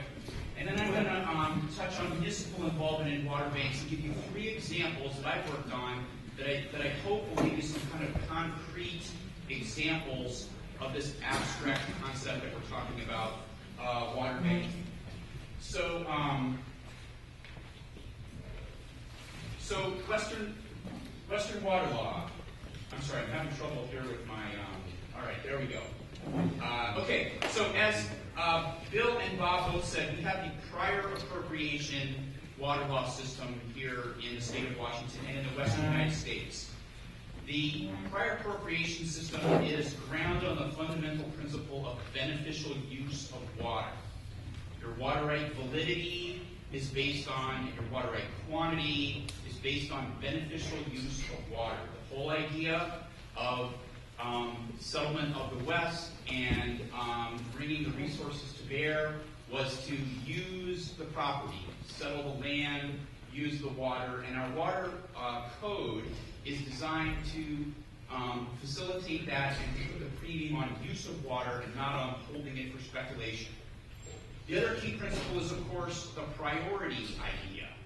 Prior appropriation is a chronological system based on seniority and time. And one of the great things about water laws, we have these great sayings, right? So one of them is, first in time is first in right. There are lots of other interesting sayings. But if you think about water rights in the priority system, it's really a chronological pecking order. You know, in theory, all of the water rights in a particular basin are organized from the senior or the oldest most down to the junior most, and that's the order that they take water in if there's a shortage. Again, in theory, and I will come back to this at the end of the program. So the appropriation system, how does this work? The water resources are owned by the state of Washington. All right. Now, when Washington became a state in 1889. It became a state by virtue of an act of Congress, all right? And a statehood act is, in essence, is a real estate transaction between the federal government and the new state government. And so in the Statehood Act of 1889, the land in the state of Washington was, that was held by the United States was conferred to the state of Washington along with lots of other assets, including water. Now, there were some reservations that the United States made in the statehood grant to the state of Washington regarding water. One of them is water rights that were had already been reserved by the United States. And there's 2 major categories here. One are Indian water rights, which had been reserved by the federal government pursuant to treaty or executive order prior to statehood. And then water rights held by the federal government or reserved by the federal government. For example, for military bases or national parks or national forests. A lot of those federal facilities have reserved water rights that were established, or at least intended to be established prior to statehood. So when the state acquires the water resources as a public resource in statehood, then the state, through the prior appropriation system, appropriates or allocates this water to end users for use. The riparian system is the other major water legal system that exists in the United States. In general, the riparian system is the system of water allocation that prevails in the eastern United States, and the prior appropriation system is the one used in the western United States. When many of the western states first got started, however, they used both systems. And Washington did that, as did California and Oregon. And what happened was, for a while, we had both systems, as Bob mentioned, by custom, until 1917, when the state legislature enacted the Surface Water Code. And this codified into state statute the prior appropriation system. And it said that after 1917, the only way to establish a new water right, the only way to get a new water right, was to go to the state agency and get a permit through the prior appropriation system. And the riparian system then was cut off in Washington State after 1917. Now, the pre-1917 rights, okay, that were established or grandfathered before the law was passed in 1917, they're still valid to the extent that they've been continuously, historically used. But you can't get a new riparian right. So really, this is a historical vestige, if you will, and there's still a lot of these water rights that are out there, but it's not something that you can do now to get a new water right. So, drilling down then in Washington State, we have the Department of Ecology, that's the regulatory agency that now administers this permit system to allocate water and then administer the permits that have been issued over time. And as I mentioned, 1917 was the act when the state adopted the prior appropriation system as the exclusive means. But the 1917 act was for surface water only. So then the state in 1945 extended these same rules to groundwater. And so as of 1945, in order to remove water from an aquifer, you needed to get a permit from the State Department of Ecology under the same system, subject to, of course, the exempt well statute that was discussed previously. So these water right permits that are issued, all right, they're grounded in the fundamental principle of beneficial use. The idea is if you're not going to use your water, you need to give it up and get out of the way so that somebody else can use the water. And this is known as the use it or lose it principle. And it's codified in state law under the relinquishment law with the citation there. And basically relinquishment says if you've not used your water, either in whole or in part, for 5 consecutive years, then you lose, you forfeit, you relinquish the portion that you have not used. Okay, so now where does that go? That water right goes back to the state, okay, because the state owns all water resources, and they're issuing these permits to end users, farmers, cities, individuals, to use that water. If you're not going to use it, then you forfeit your right, and it reverts back to the state. So the state, legally speaking, always has what's called in real estate law a reversionary interest in every water right. Now, there are many exceptions to the relinquishment statute, and one of the principal ones that we talked about today was water rights that are parked or deposited into the state's trust water right program. Water rights that are there are statutorily exempt from that 5-year clock. There are many other exemptions as well, and it's worth reviewing the list when you have a water right question in that regard. So let's talk a little bit about what a water right is. These are some of the basic attributes or characteristics of a water right.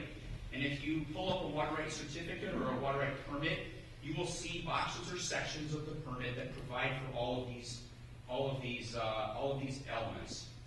And with many conditions that I'll touch on in a little bit, with approval of the state agency, you can change many of these attributes. You cannot change your priority date or your quantity, okay? Because if you want to do that, really, that's a new water right, okay? But if you want to use your water right for a different purpose, or you want to take it from a different spot or use it in a different place, that is something that you can do consistent with the statutes on record there. So let's talk about water right documents a little bit. This is a confusing area for folks when you get your hands dirty in going around looking for water rights to buy or sell and setting up a bank, because there's different pieces of paper. There's an application, which is just a request to the state for water. It's not a water right, it's just an application to the state that requests a water right. A lot of information contained there. There's a 4-part test to grant a water right, which I'll break out here on the next slide. If the agency says yes to your application, what you get first is a permit. And a permit is authorization to do the work, to construct the well, to construct the diversion, the conveyance facility, whatever is involved in your project, to do that construction, and then to begin to put the water to use. And frequently there will be other terms and conditions in this permit, mitigation, monitoring and metering, and other conditions like that to verify the amount of water used or to mitigate for impacts to third parties. Then when you have completed the work in the permit and put the water to use, you file a document with the Department of Ecology that says, hey, I'm all done, finished my permit, I've used all my water, I'd like a certificate, please. And there's a process for that to be reviewed and confirmed, and if it checks out, then the agency issues a certificate which reflects a perfected or beneficially used water right. Water right claims are a confusing set of documents, but they frequently come into play where you have a lot of development activity or water rights establishment that predated these two statutes. So remember, we have an act in 1917 that says you have to get a permit for surface water, and one in 1945 for groundwater. Well, what if you'd established a water right in 1915 for surface water, or in 1940 for groundwater? You don't have a piece of paper. You don't have a document that says what your right is, or how much, or where. And what happened in the 60s, the state decided that that had become unmanageable. And so they, in 1968, the Water Right Registration Act was adopted, which said, let's get everybody with these old grandfathered rights, these pre-1917 surface water rights, pre-1945 groundwater rights, and make everybody file a claim. And the claim form is an assertion that you have one of these older grandfathered rights. And all of those claims are sitting in banker boxes in Olympia and the state archives. 99% of them, I think this is accurate, have not been vetted or confirmed. They're just sitting there. And so when you get a water right claim, this is what somebody mentioned earlier. It's a piece of paper. And it might represent a real water right, a valid water right, but you have to go check it out and find out, is it still being used? Is it still valid? Many of them are, many of them are not. So there's some devil in the details there. Okay, so 4-part test for a water right. This is a really short list and it's pretty simple, but each of these elements, there's a lot to this, okay? And I'm going to try to just touch on these. So number one is water available, right? The state's not going to allocate any water if it's not there. The wrinkle here is that availability now has 2 parts to it. One is physical availability. So if you're asking for a permit to take water from a river, the first question is, okay, is it there physically? A lot of times this still comes up into play in the groundwater context, right? Because if you want to get a groundwater permit and you want to drill a well, well, not every well, even in a water productive area, is going to generate or yield the amount of water that you want. So a lot of times in the groundwater permitting context, you're going to have to prove to the department through a well pump test that there's actually water down there that you can take. But the other part of availability is legal availability. Just because there's water flowing in a river or there's water underground doesn't mean that it's legally available. We touched on this a lot earlier. You've got in-stream flow regulations, tribal water rights, other state-issued water rights that might be downstream and that water is flowing by your property, but really it belongs to somebody else. So legal availability is a big test under number 1. Number 2, it's got to be for beneficial use. Again, this idea that you don't just get a water right for anything, it's got to be a productive, economically productive use, and you're not wasting any water. Number 3, as Bob and Bill emphasized earlier, you can't hurt somebody else. No impairment of other existing rights. And then finally, kind of a catch-all here, no detriment to the public welfare. Public welfare, or the public interest as it's sometimes called, is a dynamic concept, kind of like due process. that's evolved over time. Most of the cases from the 70s and the 80s and the 90s in the hearings board speak about public interest in terms of fish and ecological values, but there's a lot of public interest in public water supply and reliable and clean drinking water and intergovernmental relations that advance the efficient and economical use of water. So it's a catch-all phrase. Okay, so very quickly here, water rights are property rights. Okay, they are protected by the Fifth Amendment of the United States Constitution. They can't be taken from a private party without compensation. But they are a very special kind of property right. And as I mentioned previously, when you get your certificate at the end of the permitting process, you get a certificate which represents the perfected water right. And at that point, perfection is one of these legal kind of magic events, okay? When perfection occurs, the property interest is transformed from personal property to real property. And the water right then becomes affixed or appurtenant to the place on which it's used. Take the easy example. Farmer Brown has 100 acres, wants to grow a crop, asks the department for a water right, gets a permit, and the permit is personal property. It's just Farmer Brown's personal property while Farmer Brown is doing the work to build his ditch and put the well in, whatever the works are.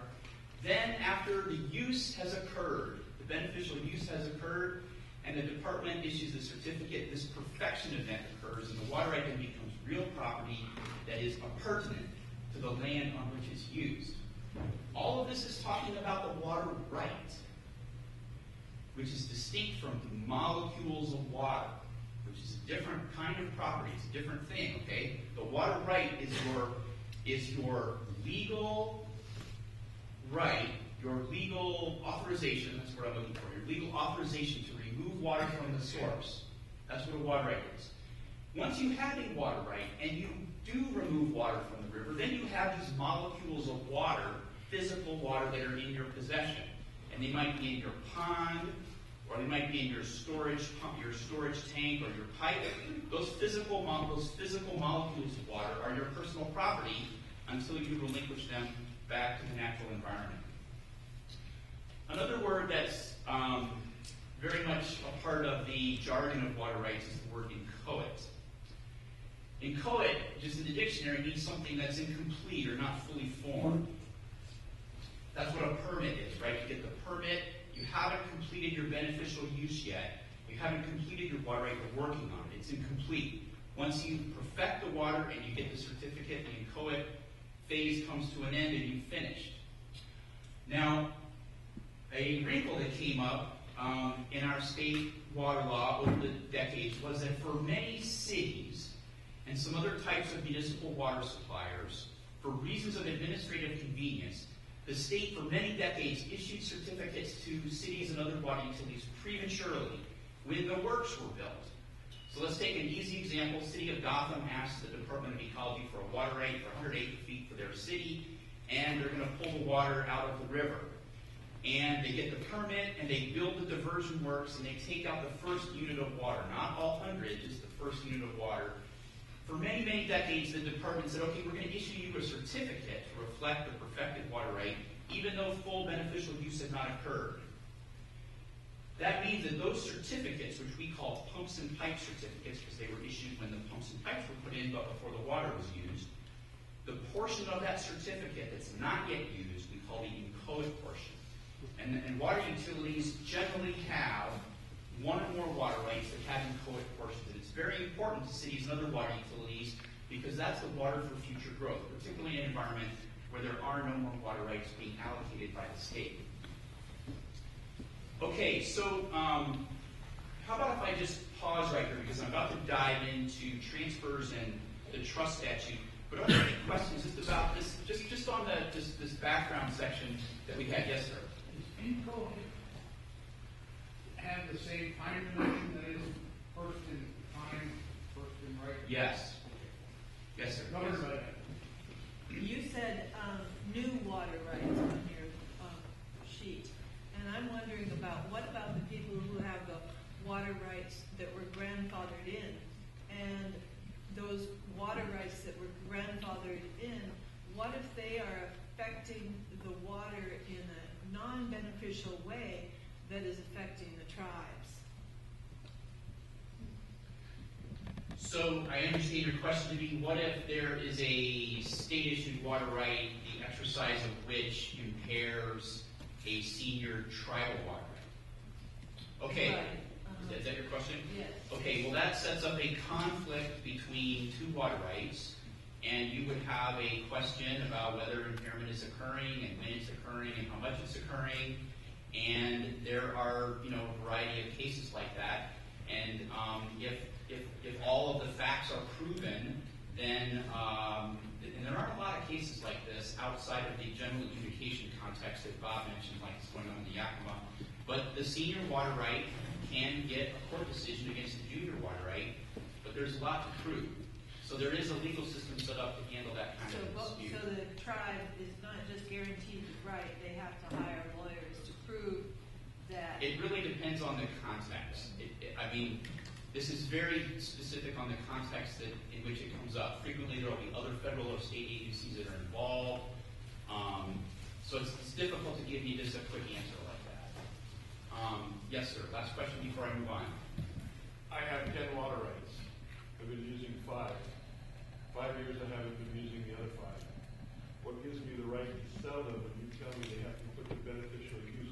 Why does not the state just take them back and allocate them out in the process? Why is this becoming a market versus a system run that should be? I'm a free market guy. I love to make all that profit. I'm just saying, if you say if they're not using them and they're for beneficial use, they're supposed to relinquish them.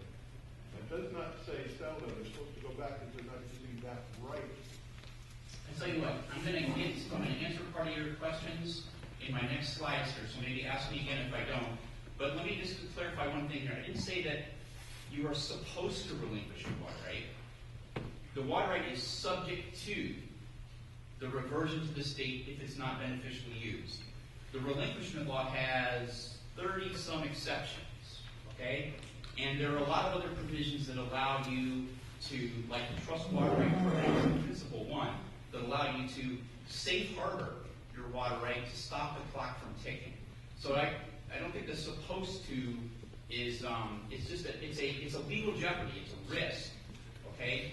And frankly, it's a very interesting philosophical question in the law about whether, your question of whether relinquishment should be occurring. But what's happened in our society is that, 100 years ago, the state was allocating water as the state was being populated and land was being developed and the population was increasing. It was an era of water allocation. Now our state is in a very different place. We have millions of people who live here, and in many areas of the state, the water is fully allocated. So we're really, in most areas of the state, we've transitioned at some point in time from an era of allocating water to what most experts now call an era of reallocation. And that's not my phrase, that's water law scholars are discussing it that way across the West. So let me dive in here to some details, and then I'll try to answer some more questions at the end. So now Bob and Bill did a great job of laying out some of the basics of water right transfers. What I wanted to do is just kind of drill down a little bit here, because a water bank, a water bank is really an advanced form of a water transfer. And to answer the gentleman's question from earlier today, when you do a water right transfer, the garden variety one, you have a single individual or a single entity, the water right holder that has a water right, and that entity or organization wants to do something different with it. Either they want to have a different use or they want to sell it to somebody. And the statutes are originally set up for that one-on-one kind of process. A water bank is the advantage of doing a water bank is that there is an economy of scale for doing multiple transactions that are very small on a scaled basis to reduce the transaction costs of the small individual buyer. I work with businesses, cities, farmers, individuals, conservation organizations doing water right transfers. It's a lot of work typically. There's technical experts, there's financing, there's politics, there's the water code, there's multiple agencies.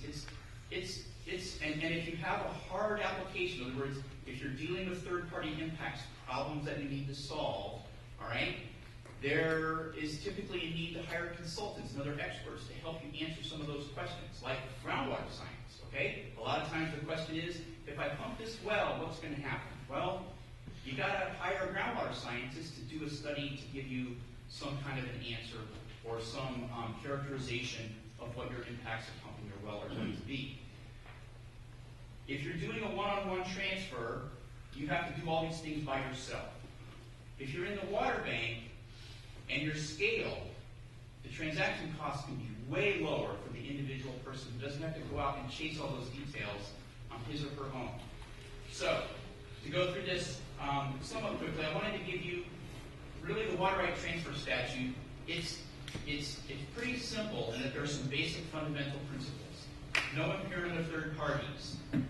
You can only transfer a valid water right. You can't transfer a relinquished water right, right? You have to have a valid, perfected water right that's eligible for transfer, except you'll notice there are some narrow opportunities to transfer unperfected water rights.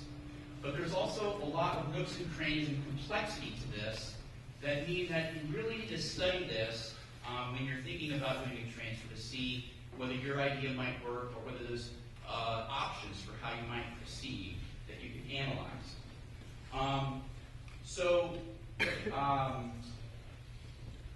Third bullet there, groundwater rights are also subject to the public interest test. Recall the four-part test for a new water right. Is water available for beneficial use? No impairment of other existing rights, and no detriment to the public interest. Really, those are the same factors that go into a water right transfer with a couple of additional items. Surface water is not subject to public interest review, but groundwater is. That's one distinction. And then the very last bullet, which typically comes into play in the water banking context, is you have to be in the same source. And this is really a technical question, particularly in the groundwater area. What is the same aquifer? If you want to move a groundwater right, or if you want to move a water right between surface and groundwater, you're going to have a hydrologic analysis to show that there's a relationship, at least, between those water sources, if not indeed the same source.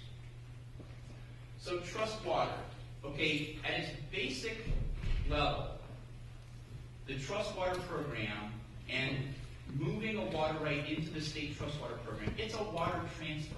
That's what it is. It's a kind of water transfer.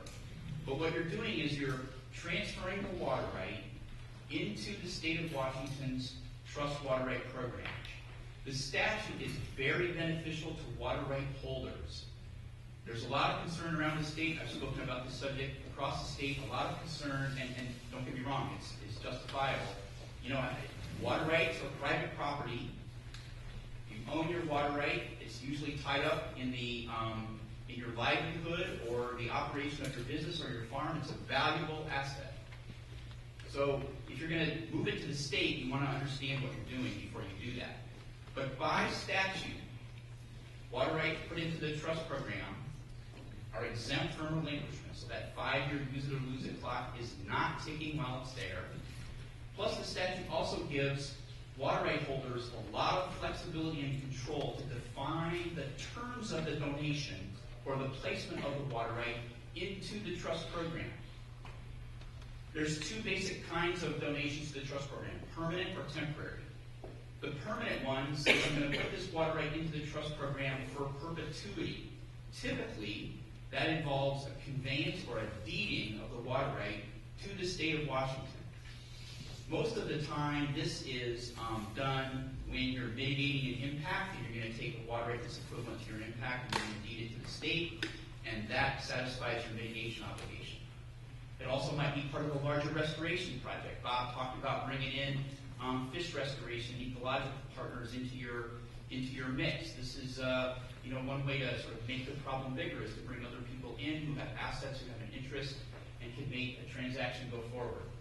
A permanent transfer to the trust program involves a full-blown water right transfer application where you have to go through the entire review, which most importantly involves vetting the validity of the water right. In other words, has it been consistently beneficially used, or has there been a portion that has been relinquished? A temporary donation, however, is streamlined, and you don't have to prove that you've been using it. You have to turn in some information about use in the last 5 years, but ecology doesn't really review it. They accept at face value what you turn in, and they accept the water right into the trust program on a temporary basis. However, you're not getting any verification for that. Your water right is safe while it's there. It doesn't mean that your water right is being confirmed or verified in any way, but whatever you've got is safe while it's there. And under both of these circumstances, all right, you can largely define the terms of your donation, how long it's there, when you might want to take it out, etc. So there's a lot of flexibility and control to the water right holder. So a couple specifics here that that come into play when you're actually talking about moving a water right into the trust program, whether that's a water right that you have and you want to put it there, or it's a water right that another entity has and is put into the trust program, and you might want to get involved in that somehow in a transaction or a transfer or a water banking arrangement. So the first is that the only quantity that's eligible to be placed into the trust water right program is the highest amount that's been used in the last 5 years, with 2 exceptions. Hydropower and water rights for municipal water supply purposes, you can donate to this or keep safe in this trust program the highest use number on record. And then, as I said before, trust water rights are exempt from relinquishment. So really, the trust water rights statute, think about it as a safe harbor from the risk of relinquishment. And I think it's really fair to say now that the relinquishment law, okay, for conduct on the water right, starting right now, the trust water right law really means that nobody should be relinquishing a water right based on conduct today and going forward. Now, if you have non-use of water back in the 50s or the 80s, that's something that you've got in your historical record, and you can't get around that. But if you're standing on the ground today and you have a water right, and it's a valid water right, you should never lose it, because if you have an interruption of your project or your farm or your use in some way, the trust program is here, and you can park it there temporarily and then take it back out when you want to. So really, water right holders who are paying attention should never be relinquishing a water right from conduct going forward. That's different from curing conduct in the past. So the municipal water law, to change gears, okay, the municipal water law, I just want to touch on this briefly.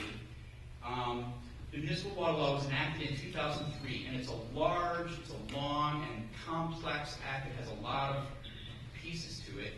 But in the main, the legislative purpose was twofold. First, it was to fix some water right issues and disconnects that had arisen in the municipal arena over the last 20 and 30 years. There have been a couple of issues that have come up as a result of conflict or inconsistency between the Growth Management Act and water law. So there's a number of water right measures that were there for municipal water right users. And the other purpose is increased conservation and efficiency, which has been implemented by the Department of Health through a rule that applies to public water systems that have to, as part of their water system planning process, use water more efficiently and set and implement conservation goals. The law survived a constitutional challenge in 2010, and let me just touch on the water right measures here a little bit more, in brief. One fix was the service area fix. There was a disconnect between the place of use on your water right, which is the location where water can be used, and what the water system plan said the service area of a utility was. Those were two different things. The 2003 law syncs them up, so that disconnect was fixed. In addition, the law says that those pumps and pipes water right certificates that I mentioned before, that were prematurely certificated that have an inchoate portion to them, the law says that those kind of water rights are quote-unquote rights in good standing, which settle the legal uncertainty about what their legal status was. And then finally, the law has a number of provisions which are intended to link up or draw a closer connection between land use and water. So for example, water system plans, by water utilities now need to go through a land use consistency process with land use jurisdictions. So, just to drill down here a little bit on the pumps and pipes municipal certificates as rights in good standing. Another restriction in the law is that ecology is not supposed to diminish or reduce the quantity of these kind of water rights, except in two circumstances. One being a general court adjudication of water rights, like is going on over in the Yakima, and the other is when there's a change or transfer of that water right. So in other words, if a municipality has one of these rights and it goes into the department for a change, then the agency can really take a look at that water right. Now, in general, all right, you're not supposed to change an unperfected municipal right, particularly one that's a surface water right. I'm sorry, this statute is for surface water rights. Right here, RCW 9003-570, this is for surface water rights. Unperfected surface water rights generally can't be changed in the state of Washington. But this law has a narrow provision that allows the change of municipal rights if all of those conditions are met. And you can see it's a lot of hoops to jump through. But it is a tool for more flexible use of municipal water rights. Okay, so one of the things Bill asked me to do was talk about municipal involvement in water banks. And I really think that a municipality, and by municipality I mean broadly defined, cities, counties, and then quasi-governmental or special districts like water districts, irrigation districts, public utility districts, and other kinds of districts, those sorts of municipal corporations, they can participate quite broadly in a number of different ways in water banks. They could be a buyer, they could be a seller, they can be a facilitator, and as Bill mentioned, they can also be the operator of a water bank. So there's a lot of different roles that a municipal entity could play. So how am I doing on time? 5 minutes, okay. So I've got 3 examples, and each of these examples I could talk to you about for an hour, okay? And I should also say that it's a real pleasure to be here today with Bob Barwin, because Bob and I worked on all 3 of these together. And I've had the pleasure of working with these 3 entities, and what I thought I would do is just tell you very quickly kind of a thumbnail of a much longer story, because these are specific examples in different contexts of how a port and a city and a public utility district engaged in water banking in different parts of the state. So example number 1 I'd call the bridge. And this involves the Port of Walla Walla, which is over in Walla Walla County in southeastern Washington. And the port acquired large agricultural rights over in the western part of the county near the bank of the Columbia River for the purpose of developing a business park. A port district's statutory purpose is to encourage and foster economic development.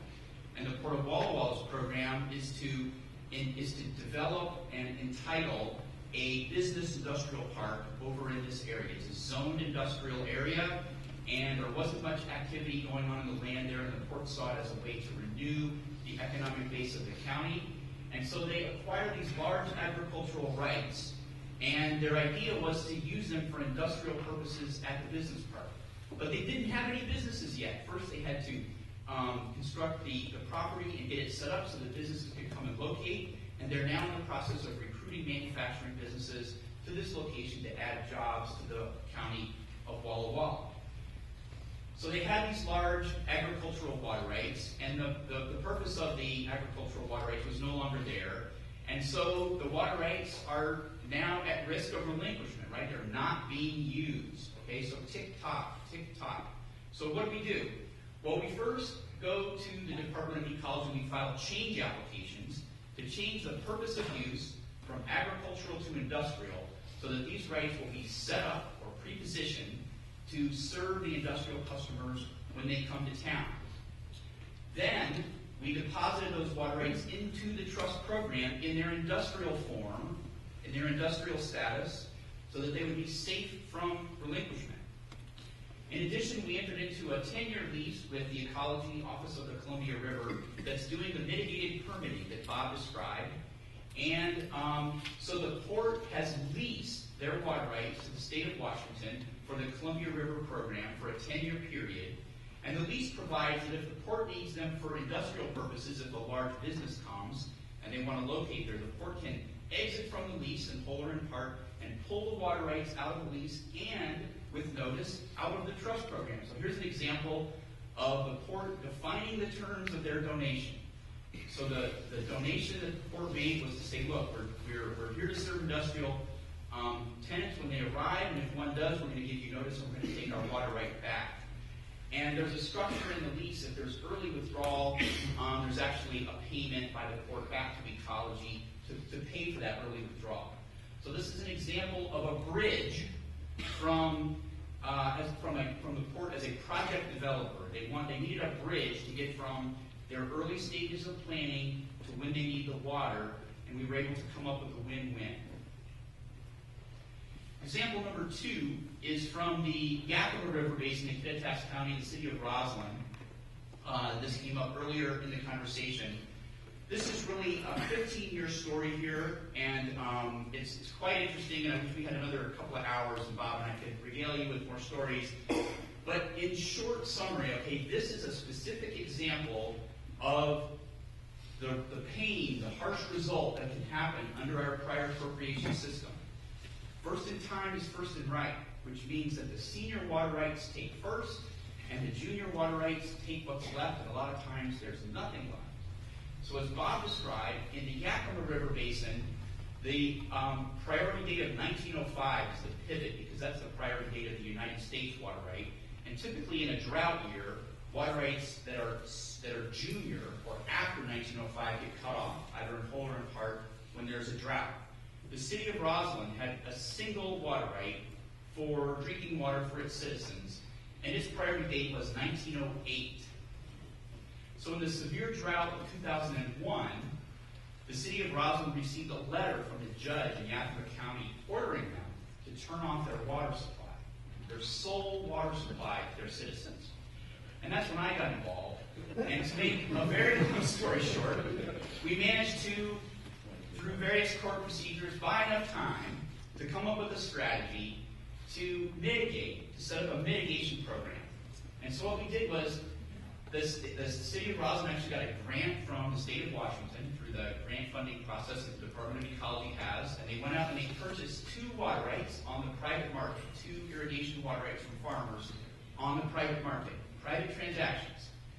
So that the city of Roslyn purchased these 2 water rights and holds these 2 irrigation water rights, and we then transferred them through the ecology process. We switched the purpose of use from irrigation to in-stream flow for mitigating the city's municipal water right in a time of drought. And we got sued 3 times, Bob, I think, and we managed to settle all those lawsuits eventually and get into the clear. And the situation now is that the city has a trust water right agreement. There's a typo there on the last bullet. I'm sorry, that should say trust water right agreement with Ecology for 40 years. The city still owns these mitigation water rights that are backstopping its 1908 water right for municipal purposes. And right now, actually, the city has a surplus of these mitigation rights. They're going to grow into these mitigation rights over time. But right now, they have a surplus. They've actually leased them, the surplus, for 5 years to the water bank that Kittitas County is setting up. So this is really the safety net, I called it, because these water rights, this was a strategy through one of the Kittitas water banks to protect this city from the risk of curtailment or cutoff when there's a drought, and the operation of the priority principle that says that they have to turn off because they're junior to the United States water right. Okay, final example. All right, I'm just out of time, so I'm going to make this really quick. Okay, Clallam County Public Utility District over on the Olympic Peninsula operates a number of public water systems. They had a perfected water right for groundwater that they were using to supply a community in a public water system, but the water right was having saltwater intrusion problems. So the Department of Health told the PUD, no, you need to do something here. This is just not going to work. You need to move your well because you're getting too much saltwater intrusion. So the PUD went through the process to find a new well site where they moved their well upland. Okay, well, if you're moving upland, what's going to happen to the impact on the stream from pumping that well? Well, before you know this more, you know it's going to be different, right? So they had to do a study to determine, well, what would that impact be? And it did show that moving the well would have a greater impact on the local stream, and there would be a depletion. So they had to mitigate. So they went to the Dungeness Water Exchange that Bob described earlier, that's being operated by the water trust in agreement with the Department of Ecology. And the water exchange acquired a large irrigation right from some irrigation districts. They transferred the right, and they are now chopping it up into little pieces, okay, and selling those as mitigation credits, primarily to homeowners who want to drill an exempt well on their property. But we went as a utility and said we'd like to buy a mitigation credit so that we can mitigate for the impact of our new well site. And we actually completed that process very recently. You get a mitigation certificate document which gets recorded against the property, and it has, it's primarily designed to make the homeowner sort of aware that there's water use limitations on the property and the terms and conditions of the mitigation. So we got one of these certificates for the public utility district to be able to get through the water right transfer process to get their new well approved. And you know, in the Department of Ecology's approval of this change of water right, the purchase of the mitigation certificate was a condition on the water right. And now that the PUD is actually in the position of relying, if you will, on the water exchange to perform the mitigation function that they are lined up to do. And that is example number 3, where a utility basically, in order to get an application through for a change of water right, participated in a water bank, which is the typical role of a homeowner who wants to build an exempt well. So with that, that concludes my presentation. I'd be happy to try to address any questions.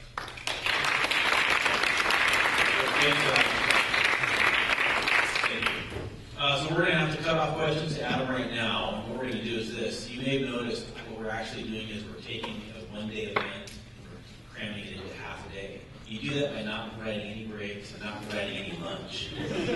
So thanks for sticking it out. So again, stand up and stretch if you need to. What we're going to shift into now is a discussion about kind of what are local ideas or concepts that could be a water exchange or a water bank that would have application here.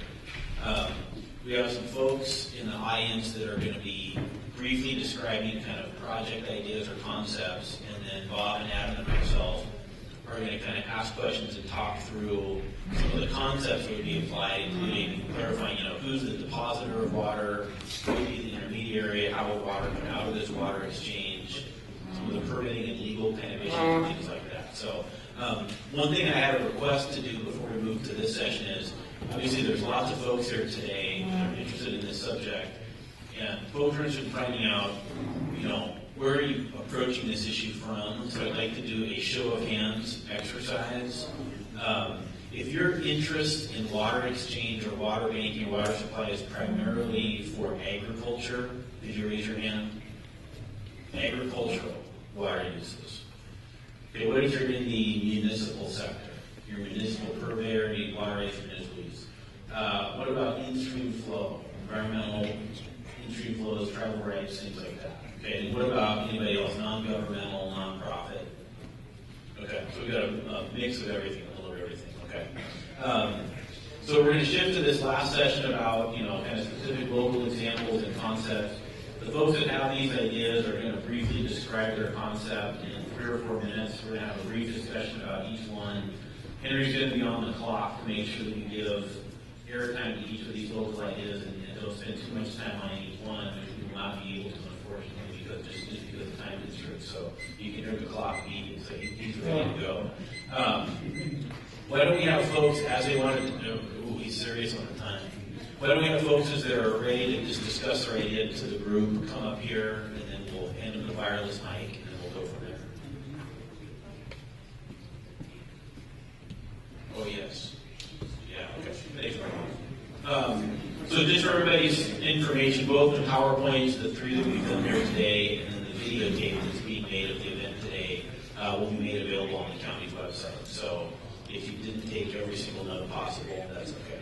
So, Why don't we have the presenters, we have about 5 or 6 lined up, and you guys just gotta pass around the portable mic and ask questions and go from there, so. The first one is Steve, it's the City of Linden, right? Steve, right, you're on.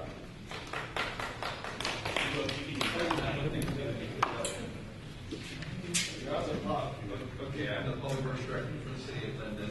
Okay, as the Mayor mentioned earlier, the city has been approached in the past by the State Department of Health and the Department of Ecology to provide water to various water associations surrounding the city because they have groundwater contamination issues.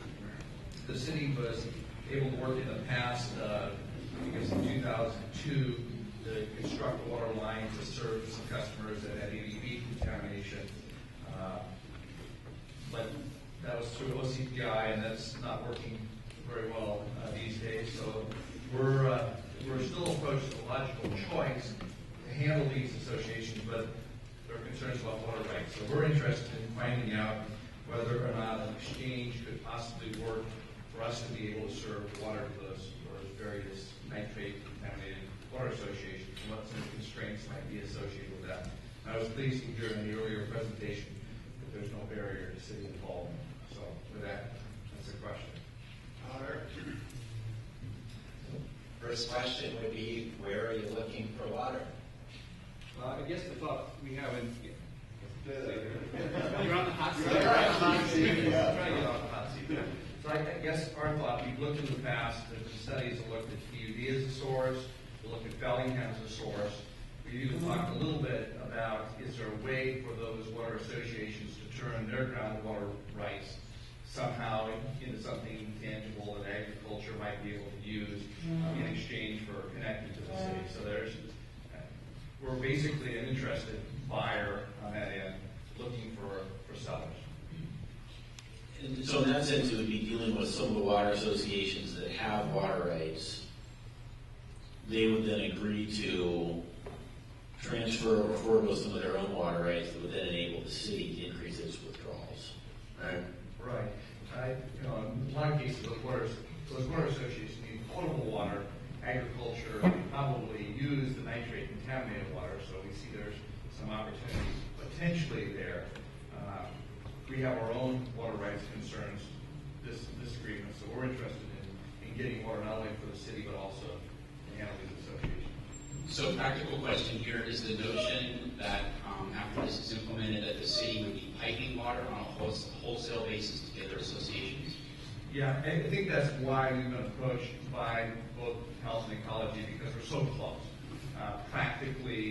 Pragmatically, being able to get treated surface water to them is probably most likely to come from Linden. Getting it from other places is a lot more engineering. And are the water rights that the water associations hold, are they drawn from the same source or the same body of water as the city's water rights? They're generally groundwater. Some of them, they surround the cities. In some instances, they are upstream, and that makes it easier. In other instances, they are downstream. They're typically further to the west means that they're downstream of where the city draws its water. We draw water from the Nooksack, surface water, towards the eastern edge of the city. So, have you looked at multiple potential purchases? Because if you've got some negative, some positive, if you're part of something bigger, you could net it all out. And would the city facilitate something like that, or are you looking for the hopeful water bank operator to ride over the hill and fill that role? Well, we've had over the past 10 years, I'm relatively new to Linden, but over the past 10 years, there have been discussions with PUD, there's been discussions with Bellingham. I think those are all, there are other senior water right holders that I think are potential sellers. We see the idea of an exchange providing an ability to be able to help those transactions take place in part or in whole to deal with the city's needs.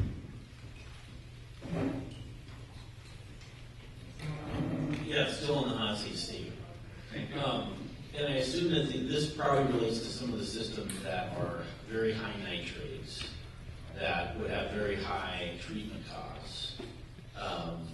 Even though probably 80% of the water association uses ag water, right? They're providing some amount of potable water, but the bulk of their water use might be for agricultural or dairy or stock. So they'd be forced to treat 100% of their water, even though a small amount of it is domestic. Are they those types of systems? I think probably those types of systems would be the most difficult, in that their demand is not so much for that unique potable water product. But there are, I think in this case, 8 different water associations that I've identified around. Some of them are mostly residential, others have a pretty high ag component. I think it would be more difficult for the ag components. I don't want to speak for them, but as we look at the economics of that, that's a little bit more challenging. Like I said, buyers are easy to find. Okay? The trick is the sellers, and can you negotiate the agreements that you need, that work for them, and nets out so that no third party comes out short. I think if you approach it that way, maybe there's Well, I think by being first, we've opened the door for those who might come later and talk about their interest in being potential sellers. Thank you. All right, I don't know what our order is for presentation, so who's next up? Steve Julk, Whatcom PD. Welcome.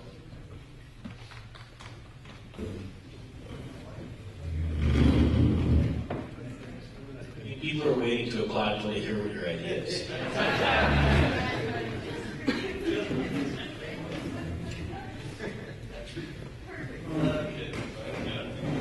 Well, I'd like to talk about a project that has been proven to work, but that's not the case. What this really is about a project that TD undertook back in 2010.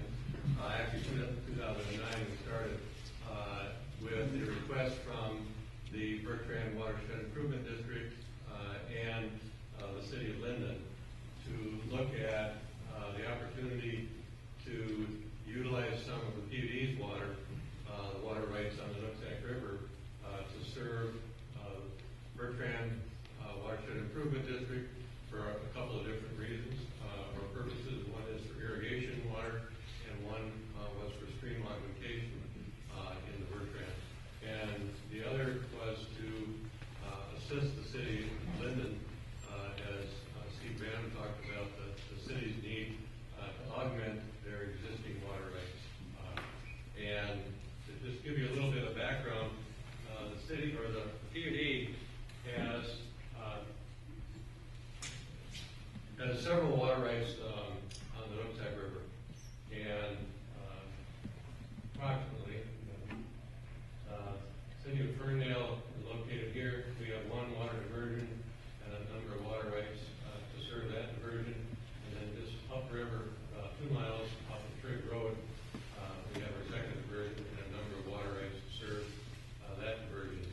And totally, we have about 46 point some million gallons per day of water rights. We have perfected, utilized, put to beneficial use a number of, or a certain amount of that, but a certain amount of it has not been perfected.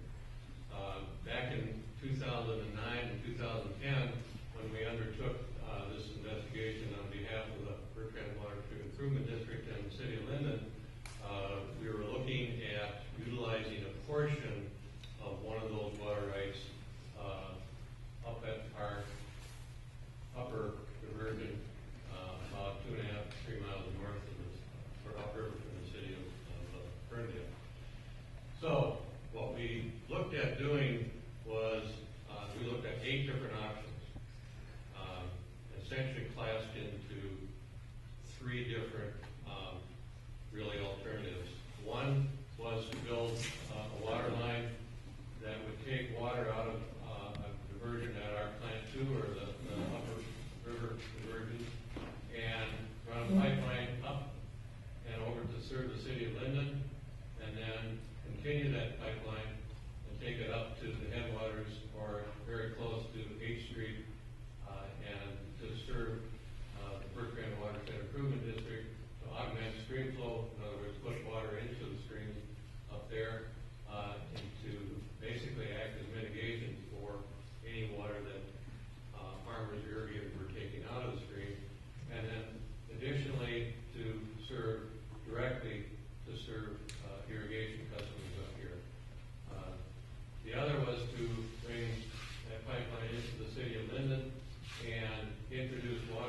directly into the river so that they could pick it up and introduce it into their water system, or put it into the headwaters, or the source directly into their water treatment plant.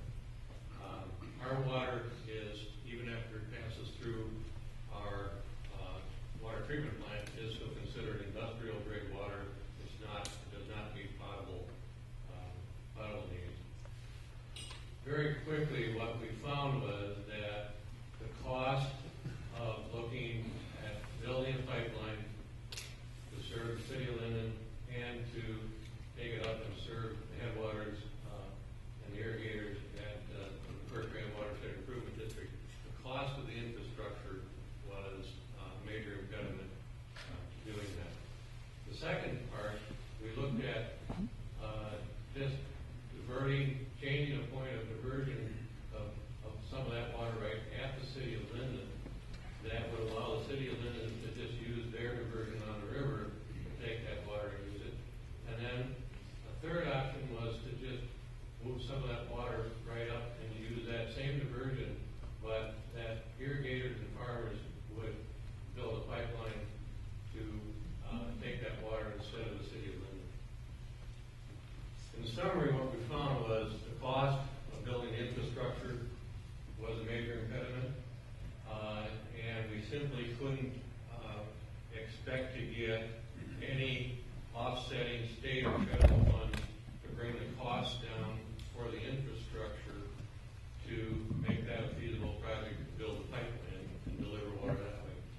The problem that we found with simply moving the point of diversion of some of that water right up to the city of Linden was that that was, at the time, was inchoate water, unperfected. It would mean that we would open up our water right to the Department of Ecology and others to challenge that point of diversion of that portion of the water right. So, in summary, the project was basically put on hold. Let me ask this. I know Adam will have some questions too, I can tell. Let's assume that you had funding, right? Representative Baez goes to Olympia, gets a big suitcase full of money, comes back to Whatcom County, right? So money's not an object. And you could build the project. Did you ever think about who would decide which farmers would get water, how much you would sell irrigation water for, who would administer that? Did you go through that kind of analysis of what kind of administration you'd have to provide irrigation water? We did. Part of the analysis and study that we did, we looked at what the cost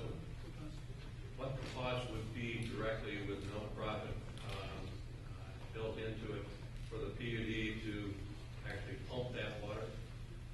And we looked at it as the same way as we do for our current irrigation customers. We've got about 50 to 55 annual irrigation customers in that area west of Ferndale, between the city of Ferndale and Cherry Point, that we serve water to. And so we use that as a cost basis to, what does it actually cost us to pump the water, treat it, and send it up. We built that into that cost scenario. So what we came up with, the dollar amounts are in the study, but essentially we would have had to get about a 80% capital write-down subsidy for the infrastructure, and then operator pump that, move that water to irrigators at our current operating expense to get that to a point where the farmers could afford to buy. In your concept, would the PUD be physically providing piped water, or would the PUD look at putting water in stream to then offset actual wells that farmers would use, as opposed to the PUD physically delivering water? Basically all three. We looked at, for the Bertrand, taking it up to 8th Street at the headwaters of Bertrand Flowage, we looked at both of those options, looking at delivering some of that water to irrigators directly, and a portion of it to in-stream flow augmentation to offset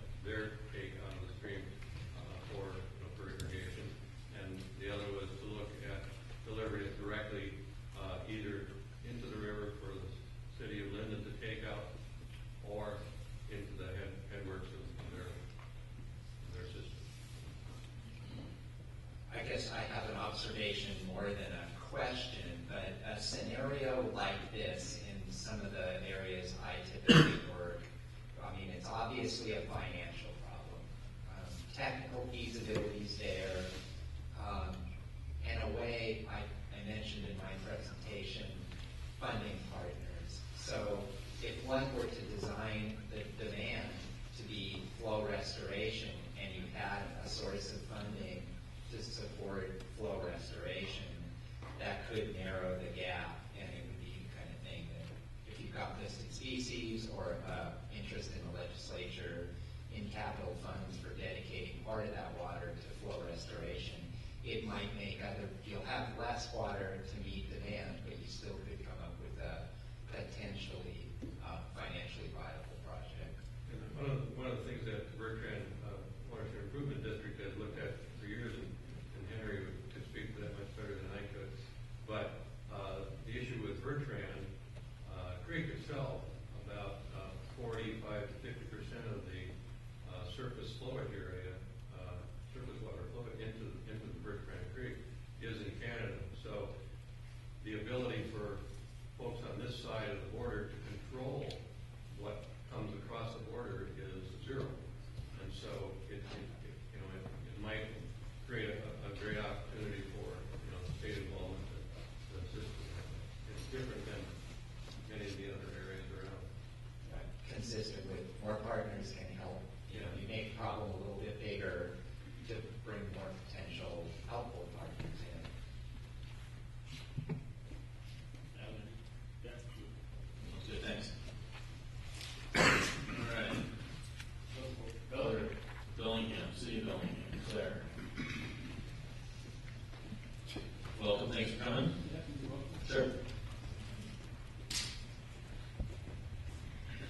So my name is Doug Vogelsong with the City of Bellingham Public Works. I'm going to read this because I need to be brief.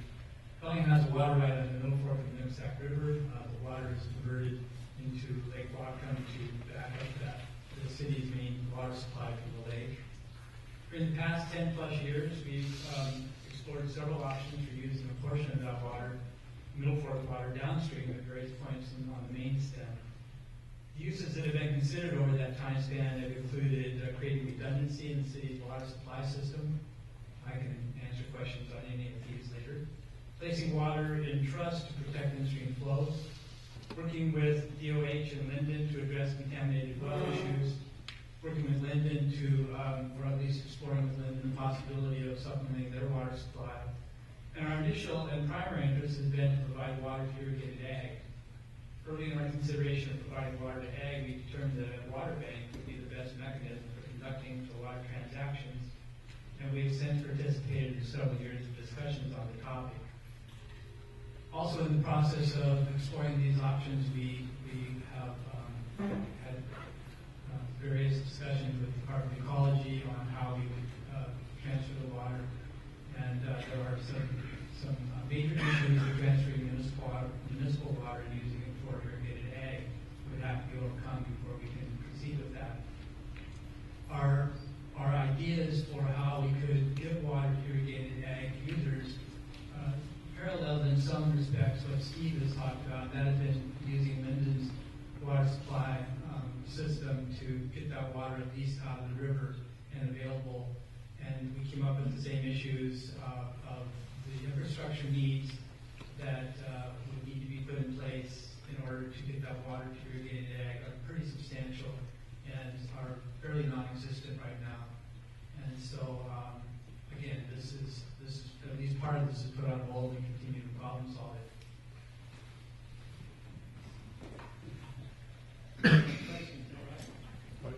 I have a question.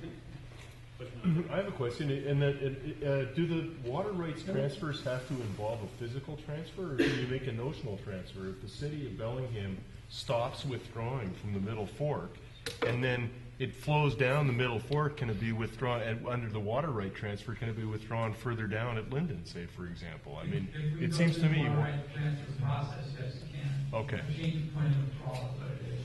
Yeah.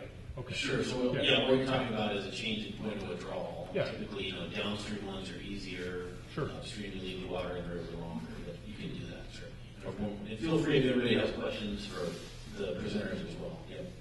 I have more of a comment than a question that applies to both Steve and Claire. What you said. It seems like the cost of building the infrastructure is prohibitive, given what we now pay for water, which in many cases is zero. And what that says to me is that the system is broken, that we're not paying for water what its true value is for whatever purpose, whether it's agriculture, municipal, or whatever. And so it seems like there's a more fundamental problem, and that is how do we get some kind of a fundamental market system in place that has the price of water at least approximating its value. I agree with you, and there's... You'd stop right there. The devil's in the detail. You should have heard that from what I said before. There's a slide I've used in a number of presentations, and pricing's an interesting thing. $1 million an acre foot. In farming, it may be worth 100 or 50, or even less. In Kittitas County, it may be worth 50,000 an acre foot to a person who is trying to develop a new home.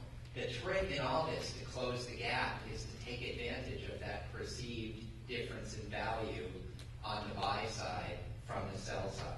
So that's one tendency, and the other is transaction costs tend to be fairly fixed. And so if you can buy big and sell small, maybe this small, you can get there if you deliver it in models and people pay $1 million an acre foot for it. So the trick is how to design, and that's the economic part of these water bank setups, is how do you take advantage of the economics of scale and the social preferences for people to pay. It's the same molecules, but they're willing in a different context to pay a very different price.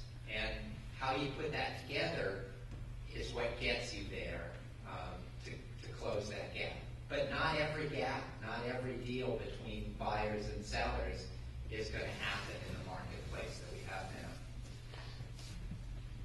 The other comment I was going to make just on the pricing question is, if you look at the evolution of this issue the last, 15 years or so around the state, looking at, for example, county governments, some counties now have looked at what, Clallam County is dealing with the water exchange, where people are paying for water through this nonprofit organization that those county commissioners don't exactly control, yet that's really what controls rural growth. They look at what Kittitas County's gone through, where water can be maybe $5,000, maybe it's $15,000, depends on how much the seller can get.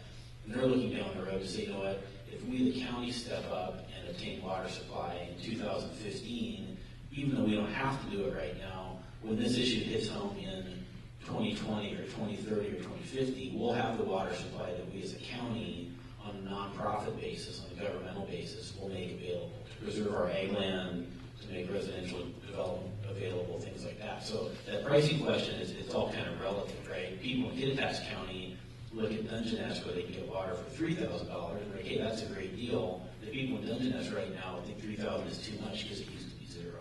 So it's all kind of relative, and you have to look around the state, and it's kind of a risk assessment on the part of people here of how much you're willing to pay and put into place now, so that when things get more difficult down the road, you have a supply of water.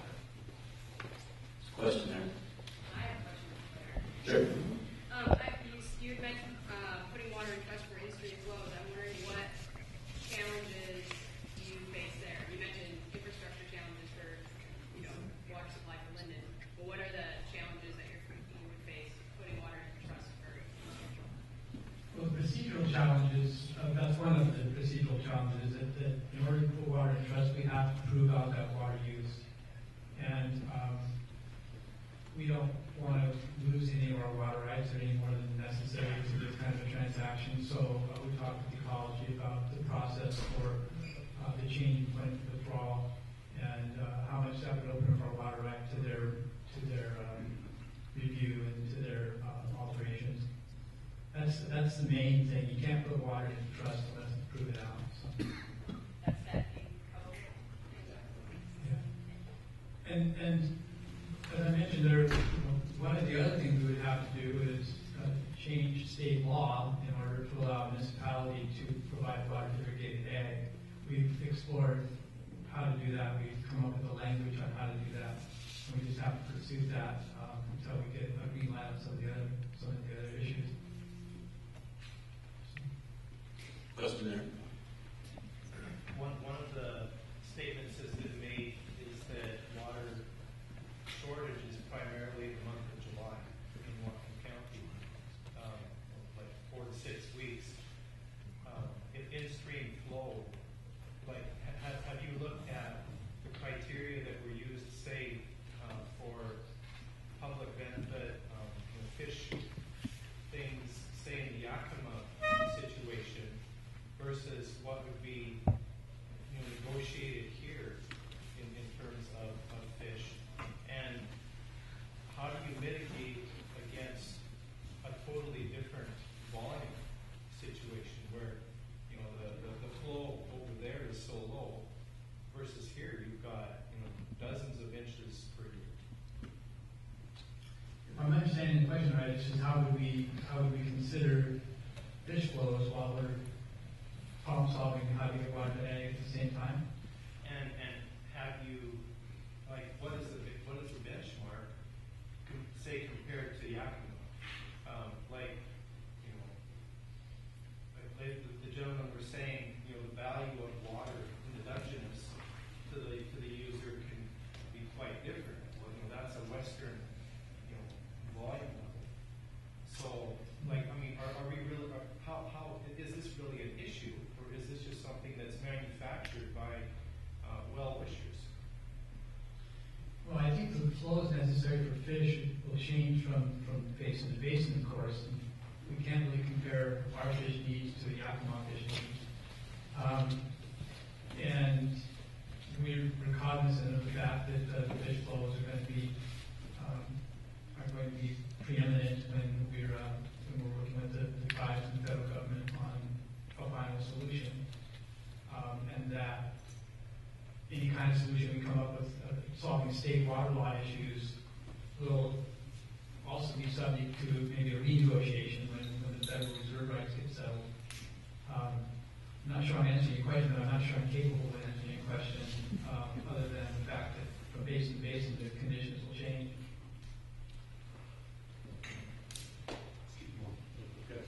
Thanks, Clark. Next up from Whatcom County is Gary Stoika. Gary, thanks for coming. Gary Stoika with Whatcom County, as Bill said. As Executive Officer at the beginning of the opening remarks, Whatcom County has just started the update of the Coordinated Water System Plan. The current plan we have was updated in last updated in 2000. And part of that process is the convening of the Water Utility Coordinating Committee. Some of the folks are here that are on that committee. I see a few of you out there. We had our first meeting back in November, and we're going to be meeting monthly for about the next year, starting this month. Just a quick background on that process. All large, I think we said at some point during this process that all large water utilities have a water system plan. It's kind of the nuts and bolts of their whole water system. A coordinated water system plan is exactly what it sounds like. It takes all those water system plans and coordinates them for, in our case, pretty much a countywide plan under the Public Water System Coordination Act. And the whole idea is that we didn't, back when the Public Water System Coordination Plan was developed, was they didn't want a lot of duplication of efforts. They didn't want one municipality or district planning for extension into a certain area, whereas at the same time another municipality or district was planning for that same area, or planning for both of those entities planning for getting new supplies to serve that same area. It also it's the mechanism in our county, by the way, we plan for water with under the Growth Management Act. So we're planning for growth and water availability at the same time. Coordinated water system plan deals with things like water demand forecasting, which is important to cities. Water system service areas, as I just mentioned, there's a map right back in the back there that kind of shows our current water system map, shows which areas that different systems are claiming as their service area. Minimum design standards, and then regional resource issues are just a few of the things. With that being said, and I believe Steve Banham said it earlier too, There are some systems out there that we're gonna find through this process that are gonna have insufficient water rights for either their current needs or their future needs. We're also gonna find that water systems have water quality issues. We know some systems that have nitrate problems. And there's areas of the county, if you look at that map, that have no public water service. And it has been mentioned several times today, the prospect of using exempt wells in those areas in the future is uncertain at this time. With those things in mind, mostly when I hear about water banking, I usually thought of it as agricultural or for these areas that don't have public water systems and use exempt wells. Although Adam did give the example of the city of Roslyn, it was municipal. So my question is, how could water banks or water exchanges be used as we go through this coordinated water system plan update, which is just dealing with more municipal water service, public water service? And I'll kind of add on to that a little bit. Typically, water systems, the best way for them to share water is through interties. I think we have a few of those, but not many. In the case of, are interties something that has to be, that seems to me like it's outside of water banking, but maybe it's not. Maybe that would be part of water banking. So if you could address those questions. So just to clarify, Gary, the coordinated water system plan that the county's on point for would be kind of a process where different purveyors have their water system plans. You identify, each system kind of identifies, here's their service area, here's their number of approved connections, here's kind of what they have to serve in the future. Right. You also get into, typically get into agricultural water supply needs. No, it's just potable public water supply use. And do you include a review of exempt uses, domestic exempt uses, in areas that are not served by purveyors? It's not directly addressed, but it's usually at least mentioned. Boy, there's lots of areas that we have that rely on exempt wells. We don't know the future of those, and no one's claiming those. So I think it'll be kind of mentioned as part of it, but it's really focused on the public water system. So the way that it could come into it would be asking a purveyor would they want to take it on that area as a service area. Right. Because my first observation, it would be that the CWSP process, a lot of counties, all counties, not all counties do it, but most counties do it, and it at least could give you a kind of roadmap of, where are the needs, right? Who has additional water? Who's short on water? Where's the water quality issue? Is there an area with proliferation of exempt wells, and you can match that up with irrigation water needs? Just to get kind of a big picture, right? Because I'm getting the sense from these examples here today, there's not one answer, right? It might be a combination of things working together with, piping here, mitigation here, new water rates here, mitigation here. And the CWSP process could be used to do that, to at least spot, here's how these things can kind of fit together. What I'd say is interties are pipes and storage are powerful tools for intermediaries to be working banks. So to the extent that they can work just depends, kind of like the price gradient. What's the difference in supply that's available to move from one purveyor to another, and under what conditions can you do it? So there's probably something that can come from it, and the question is how much water, what does it cost to have the capability to move it? And just out of curiosity, I don't know this, through an intertie, just an agreement between two utilities to have an intertie, that doesn't require any sort of a water, well, it certainly doesn't require a water bank, you can just do two entities, but it doesn't really, what are the parameters around doing that? Does it require a water right transfer? Does it require? So a couple comments here, and I'll start with your last question. So an intertie is an interconnection between two public water systems that sends water from one system to the other system. And when that occurs, you do need to have water rights coverage for the receiving system. So typically, this relationship between the two systems is a wholesale relationship where the supplying utility supplies wholesale water under a water right to the receiving utility. And the key, one of the key water right things is for the receiving city, for its for the place where the water is going to be used, that has to be within the place of use or the service area of the supplying utility. Now, there's a couple different ways to make that happen, all right? One way is to go through the Department of Ecology, but the better way really is to make sure that those service area lines are set up in your coordinated water system plan map.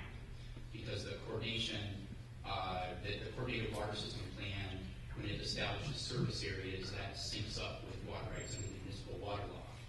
So the next comment I'd make is to kind of drill down on that and to build on Bill's point, and that is, ideally, your coordinated water system plan would facilitate and contemplate and not block or frustrate the water banking. The coordinated water system plan is not the water banking document, right? But ideally, after you're done, the document will help to facilitate or encourage or at least not interfere with water banking. So I would encourage sort of early communication and ask the utility participants and other stakeholders who are going to participate in the coordinated water system process, which is going to go on for a couple of years, you said, right? To have them kind of think about these water banking ideas when they come to your meetings so that you can have that sort of on your agenda. The final comment I make is that I would actually advise you to look at what some large cities are doing around the state in terms of their coordinated water system plans. In other words, maybe look at what Seattle's doing or what Tacoma's doing. And I know that those large metropolitan areas are not similar to this area, but those coordinated water system plans and those relationships between utilities are very complex because of the intertied relationship between communities. And as a result, our planning documents are very complex. And the service area lines are very carefully drawn. There's different categories of service areas. So, for example, one thing that's important to do in the municipal water law is to define what the retail service area is, which is where the utility is actually supplying water to the end user customers.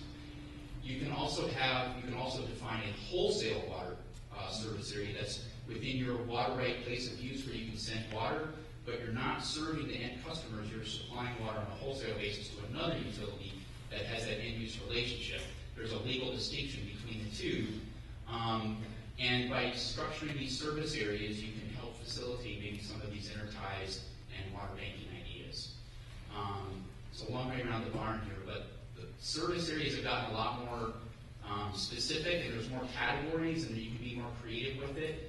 And I would encourage sort of thinking creatively about that before you start to draw your lines. Okay, thanks. And don't you also have to have an economic dimension of that? That system allows sellers and buyers to figure out what the water is worth? Yes, but what we're talking about here is the coordinated water system plan, which is a document that's going to have some relationship to water banking, but it's not going to define it. It's not going to be your water banking or water transfer document. Really what the coordination plan and the coordination map does, it tries to avoid turf disputes between utilities and come up with a rational plan about how utilities are going to serve different areas. So it doesn't authorize water banking, it doesn't connect buyers and sellers, but if you drew the lines wrong, you could frustrate some water banking opportunities. That was my point. Yeah. You got to be careful depending too much on just municipal allocation, which that system you described is necessary for it to do, but somehow get that economic dimension. Seems to me. I agree.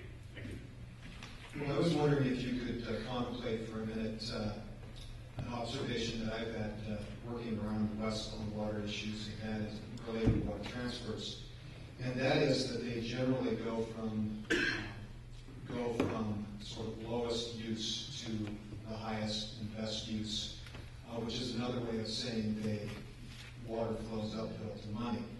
And as demonstrated by Mr. Barman, talking about $1 million an acre foot for a bottle of water. And that in the main, you find that that means that it's irrigation, it's agricultural water moving to municipal uses. And every place that I've worked in the West, that is the trend, 99% of the time.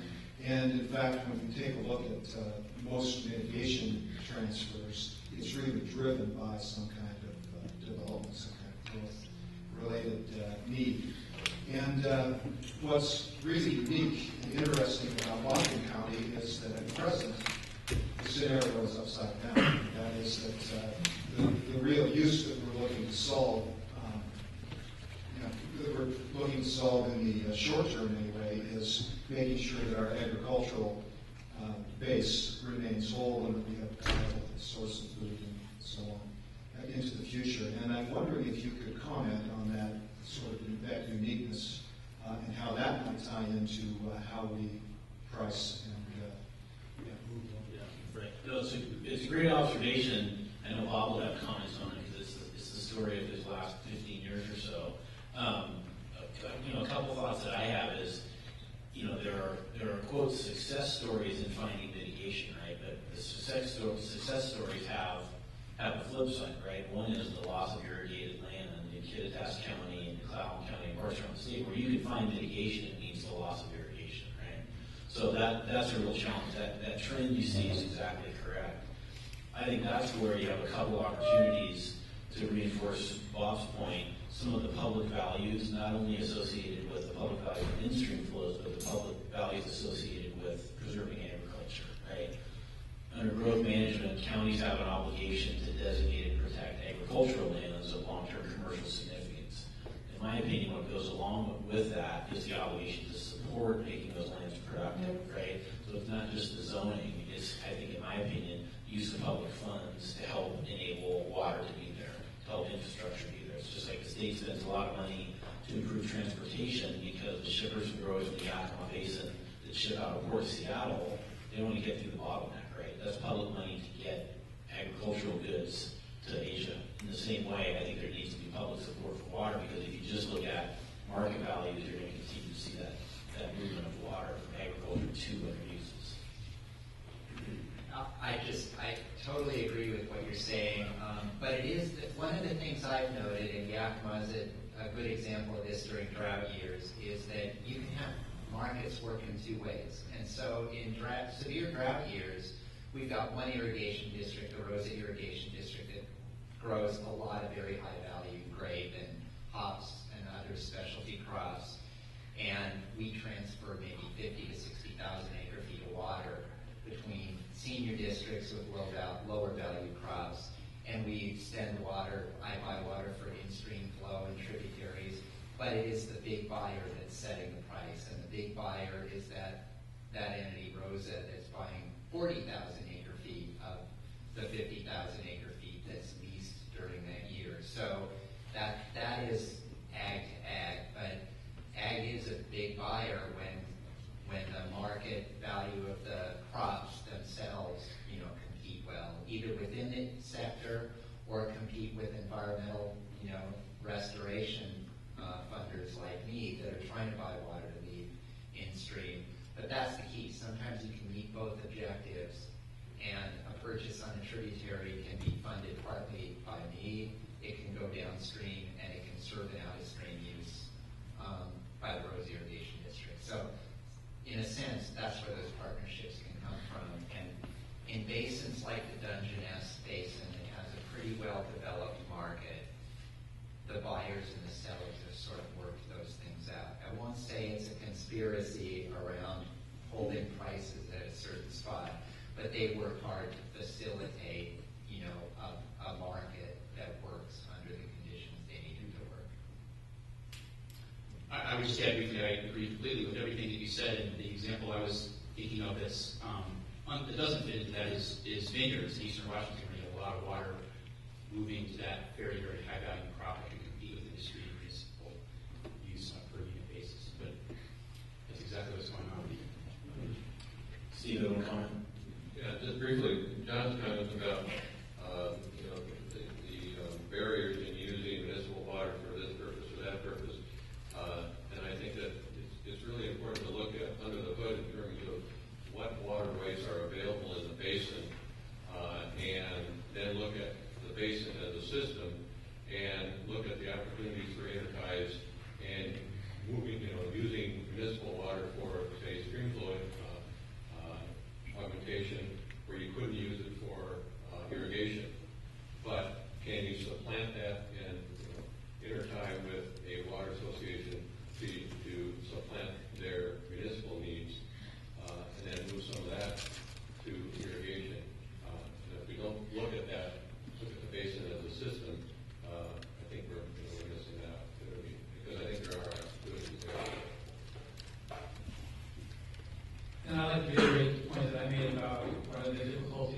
the city explored is that we don't have an irrigation right. We'd have to add that use to our water right. And to do that would take a change in state laws as it is now. When we were going through the process of exploring how to do that, we've been advised a couple of times by the panel members here that there really isn't a good time to change state water law, because if you've been following state water law for the past 40 years, it's really tough to get any changes to the legislature. They duck really adroitly. So, Bill, we got really, the idea here is to try to just illustrate some examples of what we might have been having locally. So, yep, go ahead. So I wanted to just is just a general point. Bob used the phrase a couple times, the mitigated permitting. I don't know if this is a realistic option, because it's very dependent on geography, okay, and gravity, where you're located. But one way to move water from A to B is with an intercom and a pipe, okay? Another way to do it is to dedicate a quantity of water to the trust program or to in-stream flow or some other mitigation purpose, and use that to backstop or be the foundation for issuing a new permit, a mitigated permit, to the new use. And if the geography works out, that's a viable pathway to solve the problem, and it's worked in other parts of the state, many other parts of the state, in a variety of different uses, whether it's ag or municipal or business, but the geography is the key. So, two paradigms. Yes, absolutely. And on that point, I think we do have a couple out-of-basin transfer ideas that already been, I think Sue asked, who was going to talk about Sue asked? Dave, was that you? Let's have Dave talk a little bit about that, and then have to finish off with this whole idea of the natural resource market, which goes really beyond just water. So, Dave? All right, thank you. Dave Olson, Water System Services, been working about 8 or 9 years in potable water, private, non-profit, and I don't represent SUMES at all, so you can't point any fingers at me. We're involved with physical changes of point of withdrawal from irrigation to municipal, Department of Ecology municipal, for private, nonprofit, and nonprofit associations, municipal entities. And so in that process, we just wanted to point out one, which will touch on some of the things. I think you've answered a lot of questions today, which really helps. But the city of SUMES, I'm going to read this, make sure I get it right, has municipal supply in its traditional sense, and so municipal water rights that have been perfected for beneficial use, that were previously used for industrial purposes. The industry changed to reclaim water. Therefore, they have an available supply that they're willing to consider use for beyond their retail area. So they have identified a wholesale area, as you described, which borders other cities and may or may not have any water supply. And one of their primary purposes has been willing to assist with water quality issues, nitrate contamination, in the area surrounding their city, 3, 4, 5 miles away. And so they looked at piping the water, both in their basin and outside their basin, at great expense. And you've heard a couple of examples where the cost of it, even with large grants, is prohibitive for 100 people in a small nonprofit water association that have nitrate quality problems. So you've heard that option, so we won't talk about it. And so, as we're looking at trying to solve that, looking at cost and water banking, we're assuming that we're only working in basin because we're not piping it because of traditional water right requirements, place use, point of use, and those. And so the question becomes, what's the difference, or how does water banking help with one or two particular cases where SUMES, I'll put their position down here because it's fairly clear, We don't want to be involved with the details. We're happy to have a wholesale service area. We don't want to know anything that happens outside our city borders, which is our retail service area. We don't have the time, energy, or money to fuss with it. That's not fair. The time or energy internally to support that. Therefore, if you can find a way to take advantage of that in our wholesale area that we're happy to include you in, we're willing to support you. So you have several nonprofit potable water associations that need water rights to support their deficiency or address their water quality concerns, and we'll stick to ones that are within their drainage. So does it make more sense to go with water ranking when we're dealing on a one-on-one basis with a few of these in that particular basin? And one of the questions that we were going to ask earlier on was I heard several times the phrase used, Department of Ecology review. And from experience, that really means after you've done all the work, or you go through cost reimbursement to have them do the work, the review refers to the final process of approving it. And everything in between is this huge iceberg that we don't really see what that real cost is. So you're looking at it as a group of people that are 100 residential homes, a little bit of stock watering maybe, with this huge iceberg, and all they can see is the top. And the supplier is willing to make it available, but not at cost to their current customer base. Does that make sense? So we're trying to figure out where water banking may or may not play a role in that. Is that enough details for you? It is. Okay. So let me put things in the buyer, seller, intermediary box. What I see, draw the box around you, is a seller willing to sell with conditions at a price that doesn't negatively affect its customers. Correct. There are buyers that you've identified, but we have no intermediary who has enough confidence to be able to invest in a process and set up a structure to do it all. Correct. And this is the typical problem I see that's the big barrier to water banking. Sellers wish for the dream for somebody else to pick up all the exciting headaches. The buyers wish for the dream. Somebody needs to bring confidence to the process and investments to get something out of it that's worthwhile. So congratulations, you guys are like every other place. So with that, thank you for that in there. On a small scale, what's the difference between a water bank and those that are going to do a one-on-one transaction? Or is there any other than maybe economies of scale? We're trying to figure that out. There may be 2 or 3 interested, but we're not talking about 50 or 100 homes that have exempt well problems, or 30 or 40 or 50 water systems in that particular drainage. So, Is one of the key obstacles or problems to solve that the smaller water associations don't have the economies of scale or the revenue to pay the price that the city wants and to cover the transaction costs, or if they lack the resources to pay their end of the deal? Is that one of the problems? I would say that the wholesale water cost at the city limits is reasonable and bearable. But the transaction costs of getting the situation approved, whether it's ecology or somebody else, and then the construction activity or capital cost, if there is one, that expense is unaccounted for at the moment. Is that one of the problems? I would say yes, unaccounted for, unknown, unclear, how to go or get into. I mean, maybe I'll answer those questions, but it's a big mystery. And when you say the iceberg example, we think we know until somebody says Department of Ecology will review it, and the estimated cost plan on $75,000 to $150,000 by the time you figured out whether it's going to work.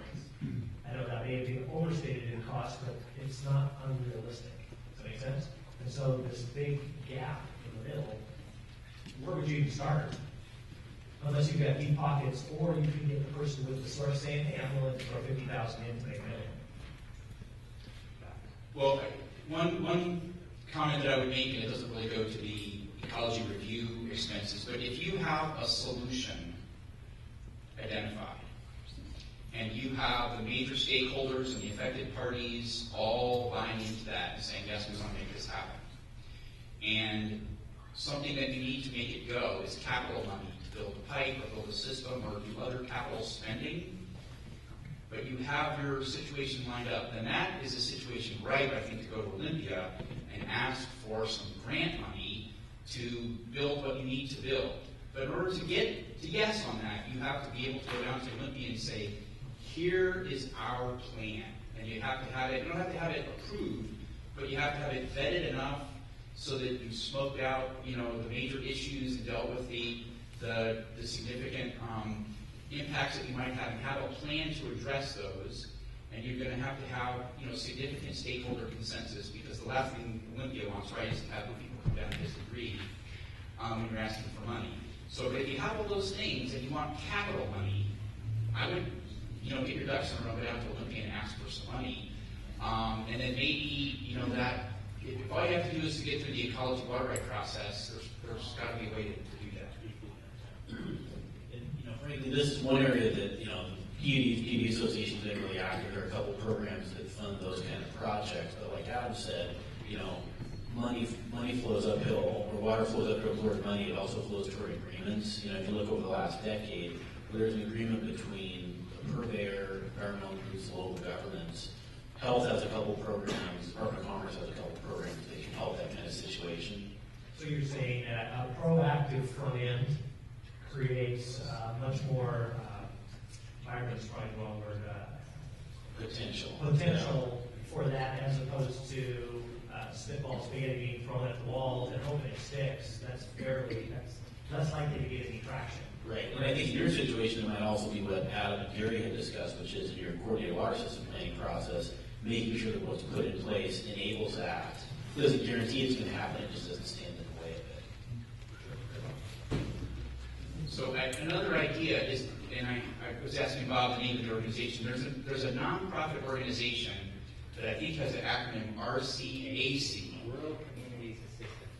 Rural Communities Assistance Corporation, and I've worked with them in Eastern Washington, and they are a nonprofit that focuses on helping small communities deal with large governmental bureaucracies and requirements. So, and the experience I had was working with this organization with a couple of very small cities and even unincorporated towns in Eastern Washington that didn't have any staff and didn't have the resources or the staff to handle water right applications. And this organization came in and provided some expertise to help the community get through. It wasn't, I think there's funding available also, but it's a lot of in-kind assistance on a professional basis. So maybe we can get the name of that organization to you after. There are resources to, I think to call them to try to help get through the situation. But again, I think the key is having your viable plan sketched out with what you want to do and having vetted or at least identified what the major issues are and how you propose to deal with them. So it looks like you've done your homework, right? We have one more idea, unless there's more questions on this, right? One more idea, and then we gotta move right now. We're calling this generally the natural resource marketplace. Right.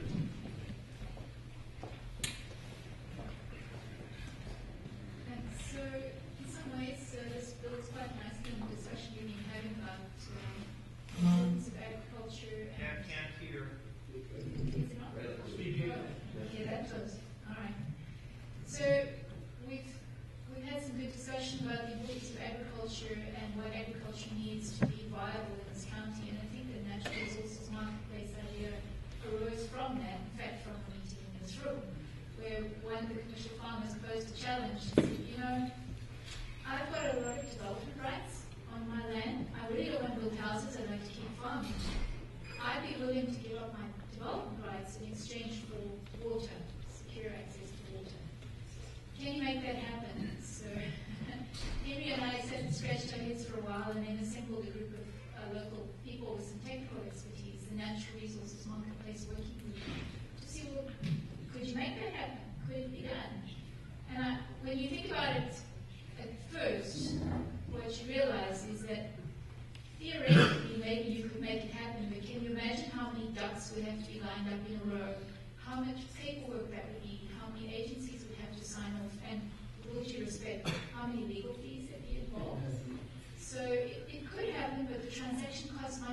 high if it was a one-to-one transaction.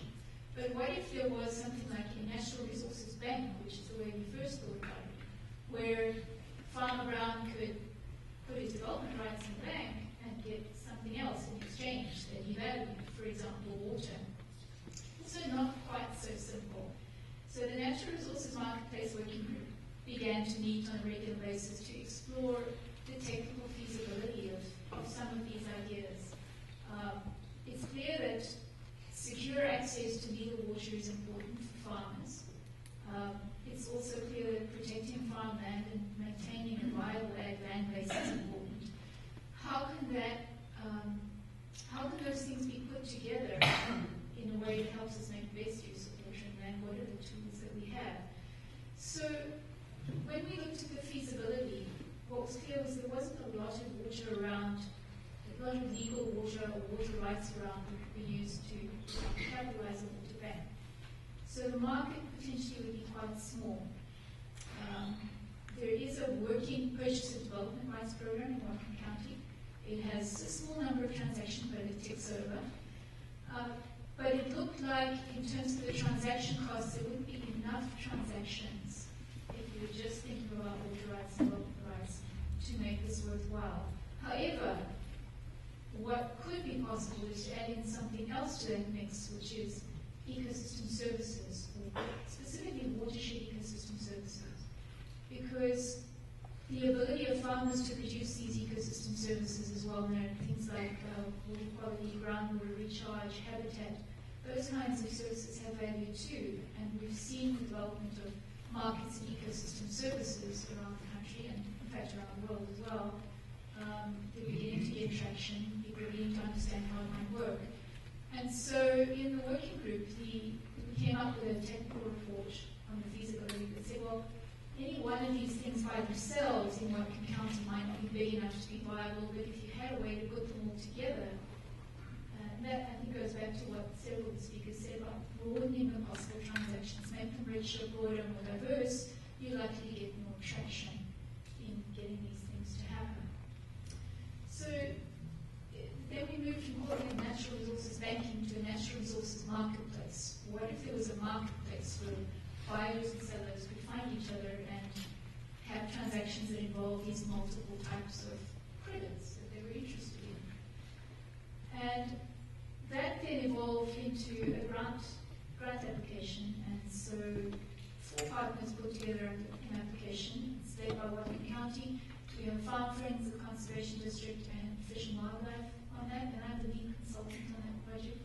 So we got funding a couple of years ago to start developing some of the accounting tools and ideas and testing measurement tools, because the other thing about banking is people have got to know that when they buy something, they can have confidence in it, right? So when you walk into the bank and sign a check, you've got to know what you're getting, particularly if there are legal and permitting issues associated with it.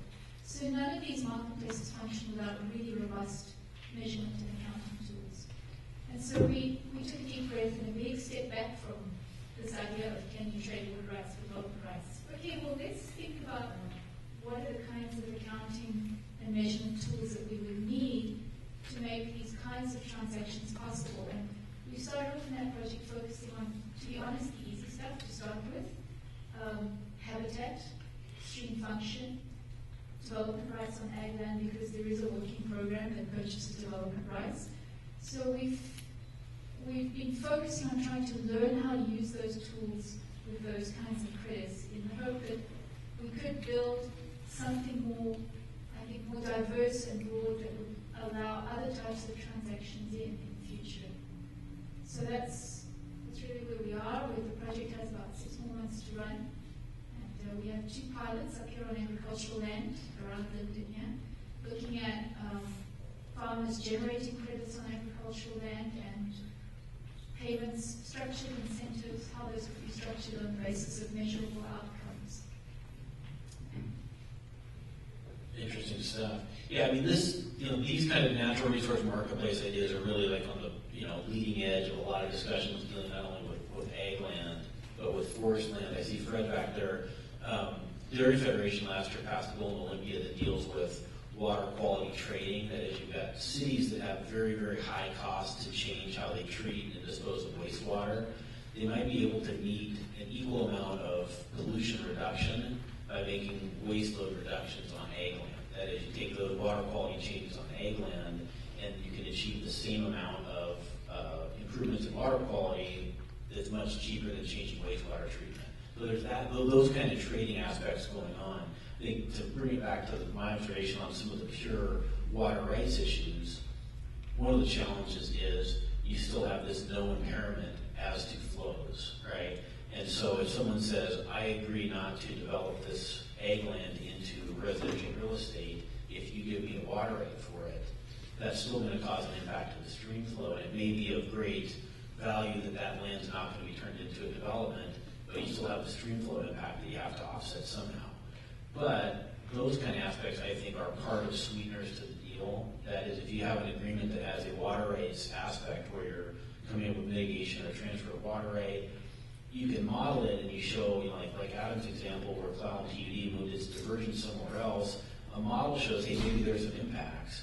To overcome any concerns of those modeled impacts, which may or may not be significant, that's when a natural resource marketplace can throw in, what if we also did a transfer of development rights? What if we did a habitat project? What if we did water quality trading to also throw into that larger package of agreements to make the water right transfer happen?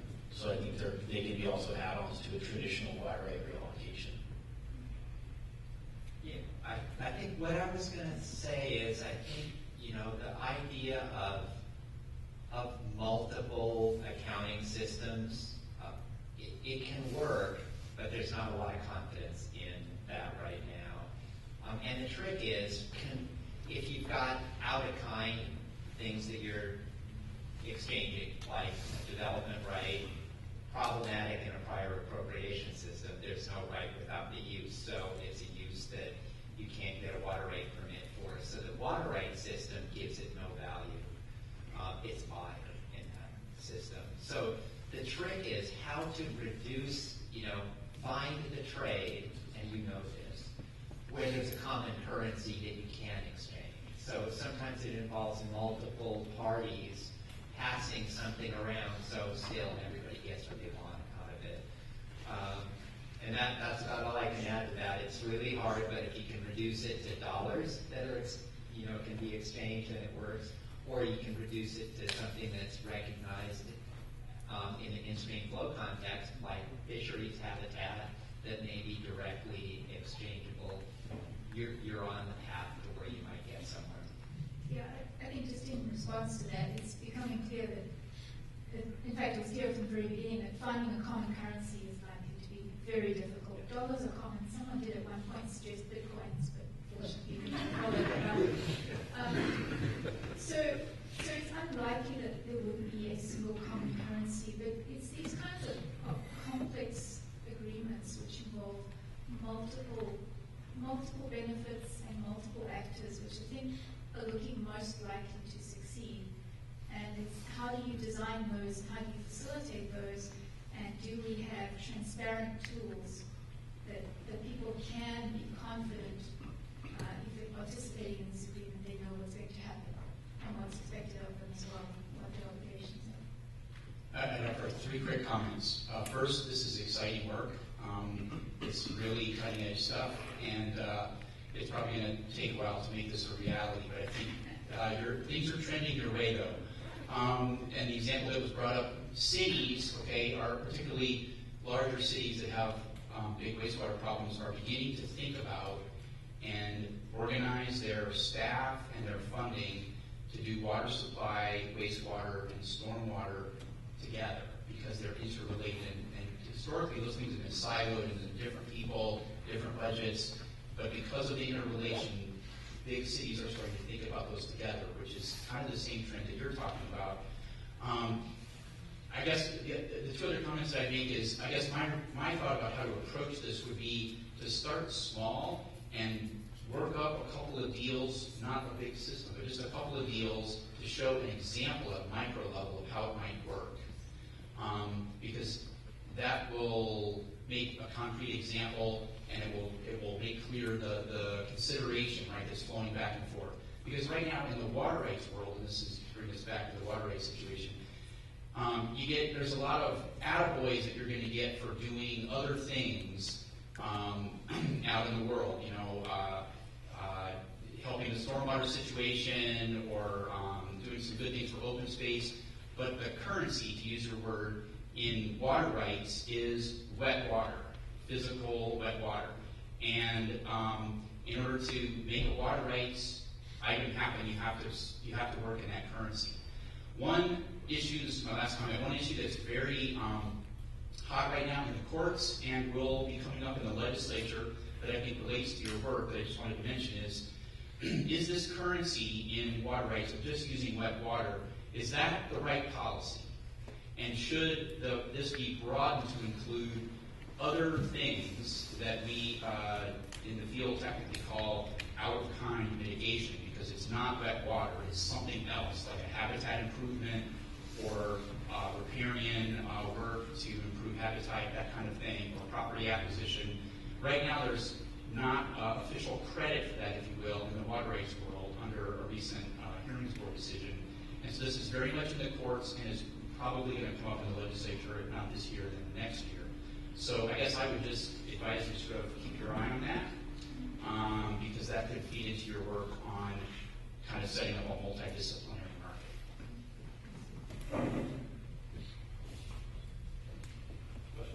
This relates to a lot of discussions that have just occurred. How is the water, in these water banks, how is the water measured and accounted for at the time of the transactions? What does that look like on the ground? And the examples were in dry side counties, and here we don't have the headworks and gates and those sorts of things. What would it look like here? Well, typically, if you don't have a metered withdrawal, for example, there's a process that you go through to estimate the actual amount of water that's been used, the actual, as Adam describes it, wet water, right? So you do a water right transfer, you have a contributor to this water exchange or water bank, and they have a water right. Ecology will analyze that and come up with an actual quantity in acre feet of water which they estimate has actually been used based on electrical records, aerial photos, things like that. That's the amount of water that goes into the bank.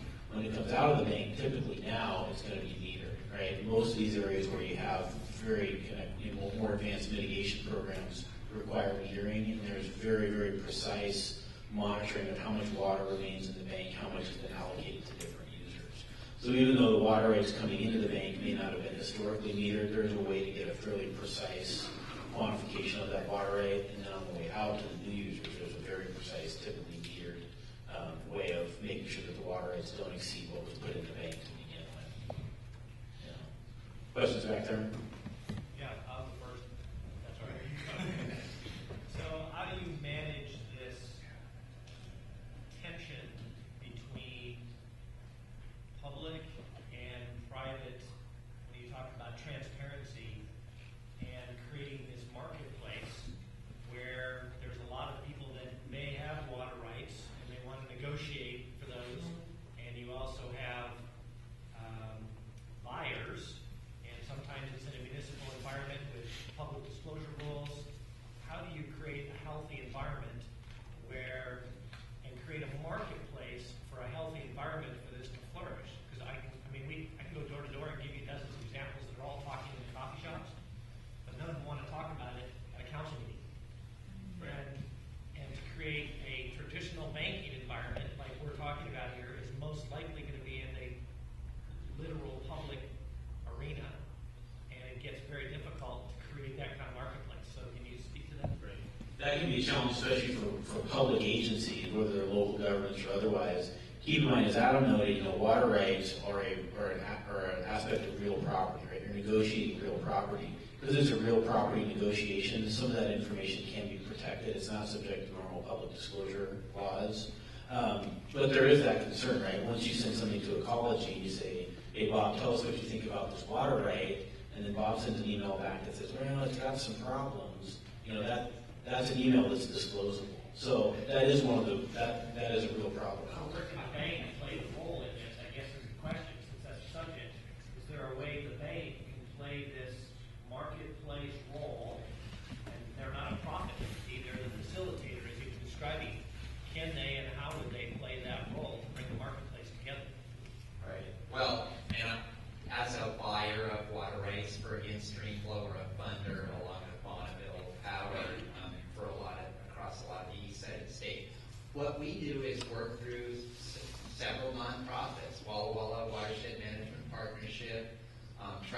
Limited and Washington Water Trust to do that, to be out meeting with people, getting to understand their situation and working. I mean, it's the problem just like buyers and sellers trying to negotiate a deal without a realtor or sometimes without an attorney representing them. It gets too personal too quick, and the context makes a deal that could otherwise happen. The context makes the conversation difficult or impossible, too scary to approach. So that's where an intermediary, a nonprofit like Washington Water Trust, can serve that role, but they don't work for free. So the trick is they're nonprofit but not free. The trick is how to set something up like that has an organization like that is funded to serve that purpose, to make the market work. Is that different than the water bank, or can that be a function of the water bank? Or are you talking about a different organization, whether it's an existing one or one you create? Any one of those. The key is it's an intermediary, and somebody has to serve that purpose. Buyers wish for it, sellers wish for it. It needs to be safe and neutral. But at the end, everybody, when they close the deal, they need to know, like when you buy a candy bar, this is what you get. The candy bar is sold, the candy bar is bought. All parties know what it is. Anything else? Yeah, we've got two more back here. Oh yeah, go ahead.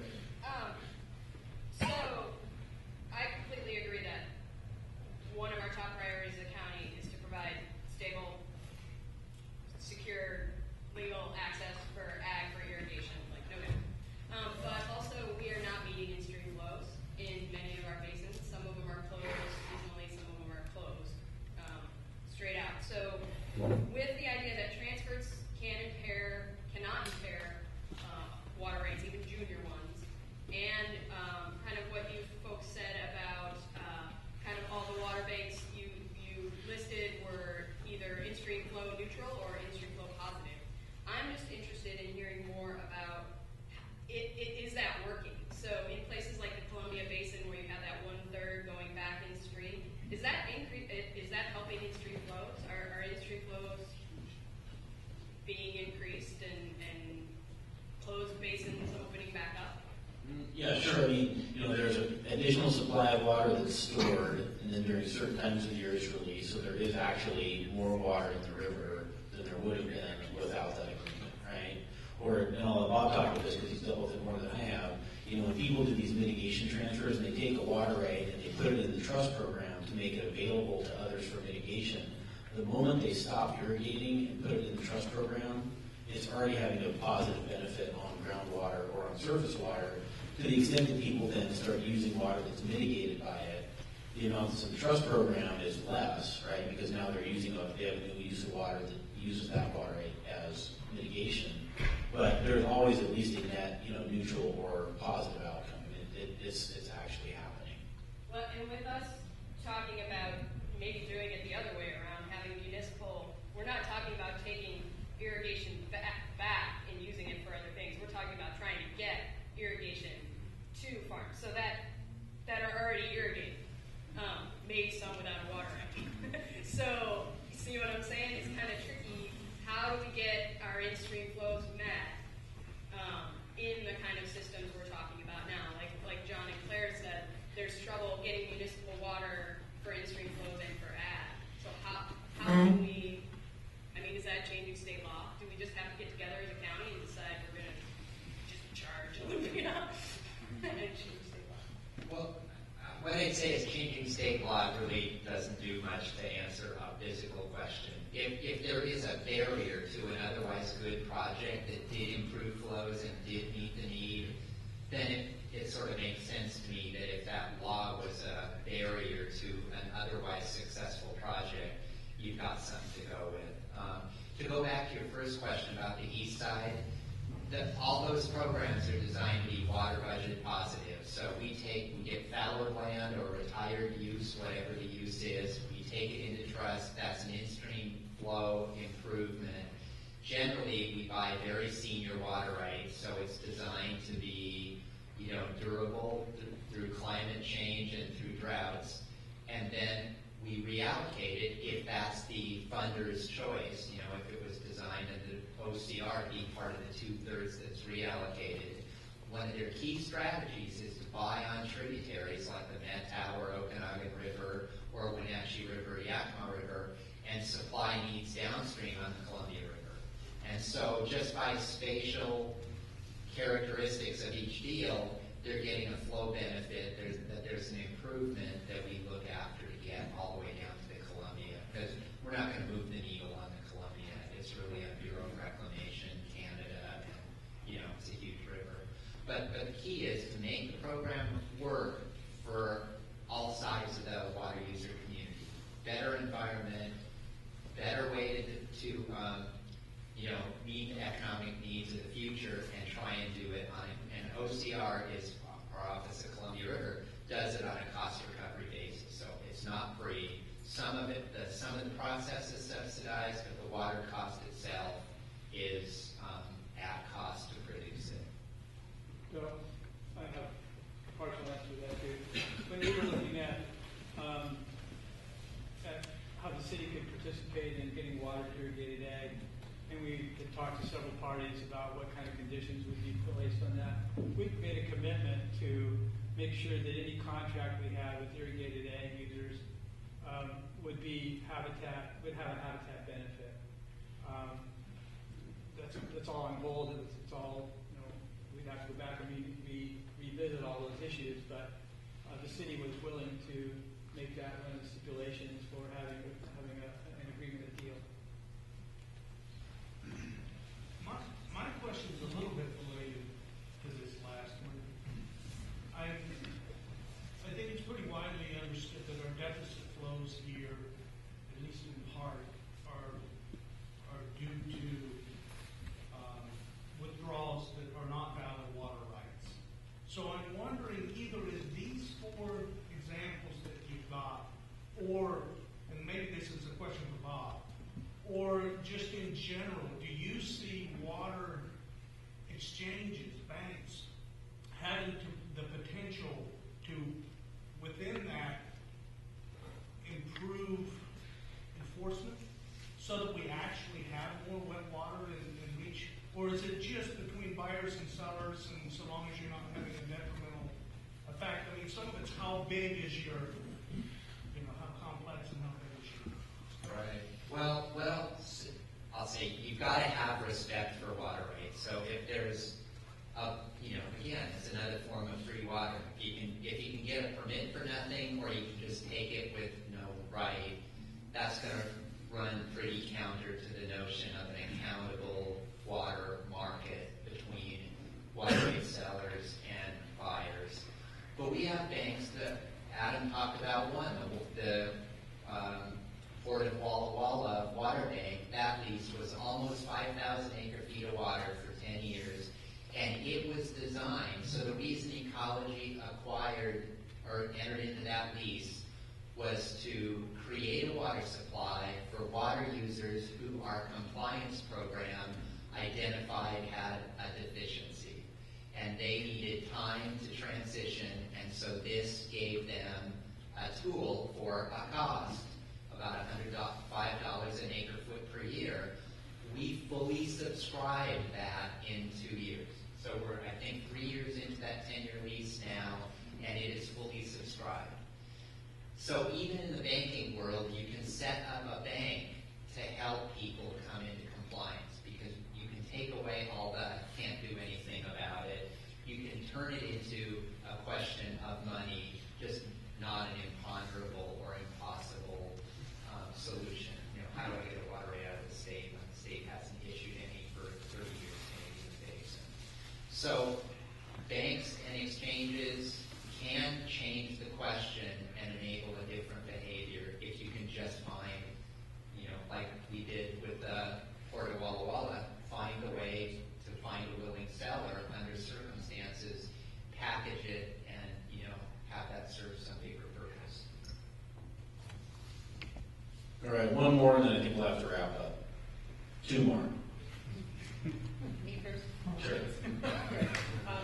And this is sort of a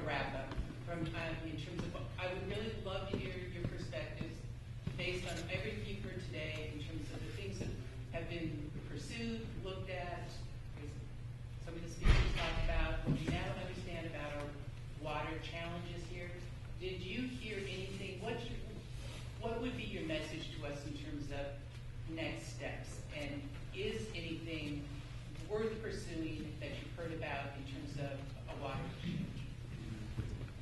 Good question. It's a good kind of wrap-up question. You know, the group that helped organize this event, you know, part of this event was to stimulate interest and ideas and discussion, right?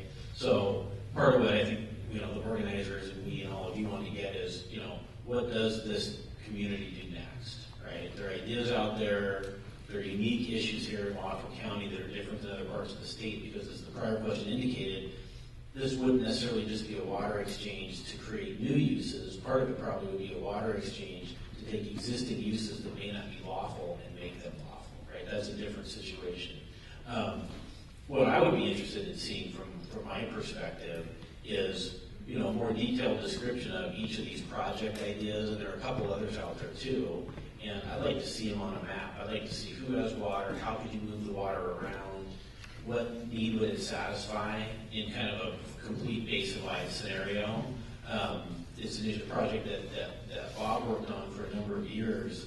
You know, the legislature put a pile of money into a project called the Yakima Basin Integrated Project over the last 2 years. They'll put more money into it this year, in part because there was a multi-year process to look at increasing in-stream flows, increasing fish passage, using protection of forest land and a conservation easement to offset some of the impacts of increasing water storage. All those things came together into a plan that had agricultural, tribal, environmental, local government, business support. That went to the legislature and got funded. So I would look at that as a model of how you need to pull these kind of disparate kind of ideas together into a package and see, you know, does it benefit in-stream and out-of-stream? Does it work for local government and business and tribal interests into a plan, right? And that's, as Bob says, make the problem bigger and kind of lay it out and see how the pieces fit together. That's what I'd be interested in seeing. Hey, Bill.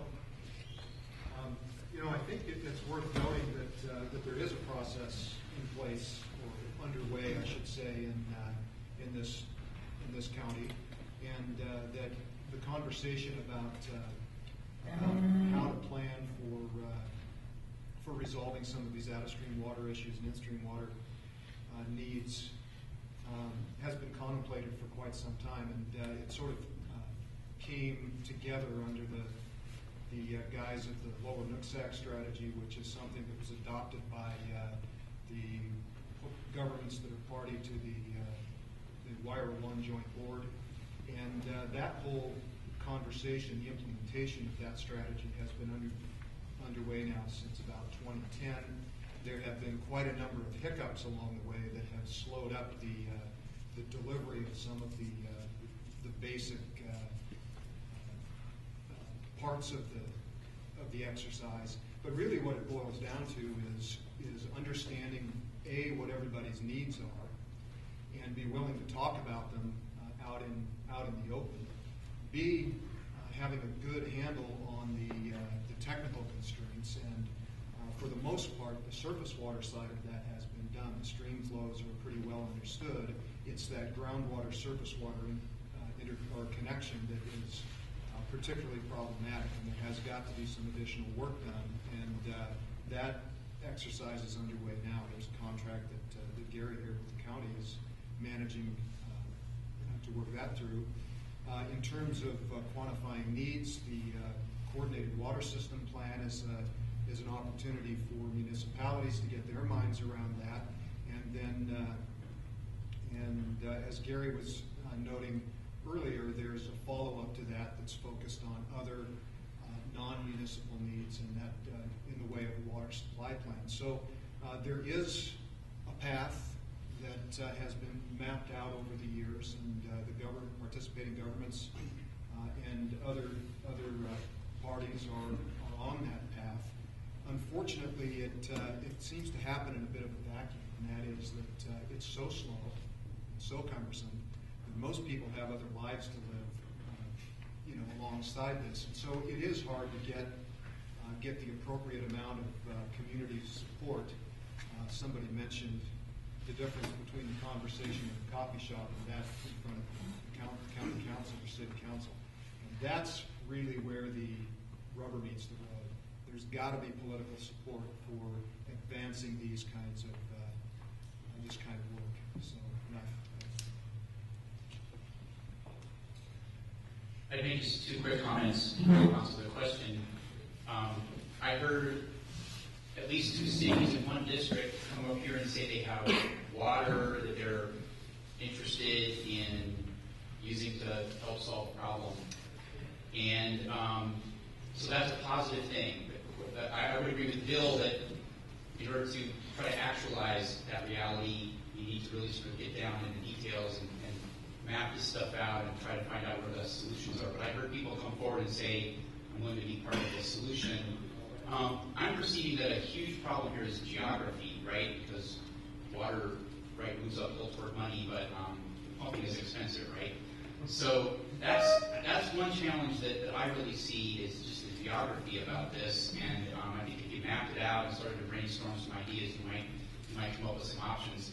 The last thing I'll say is that in terms of this, who gets to go first and the discomfort with stepping out, I would look for an opportunity to do a small pilot project, not solve everybody's problem, but just a small problem.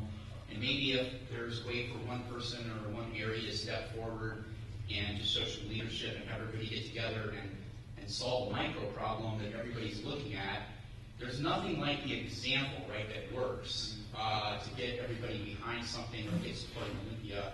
Again, I don't know if that's possible, but it strikes me that might be an icebreaker. I guess for my try and close, I would say it's, never forget that perfect is the enemy of the good.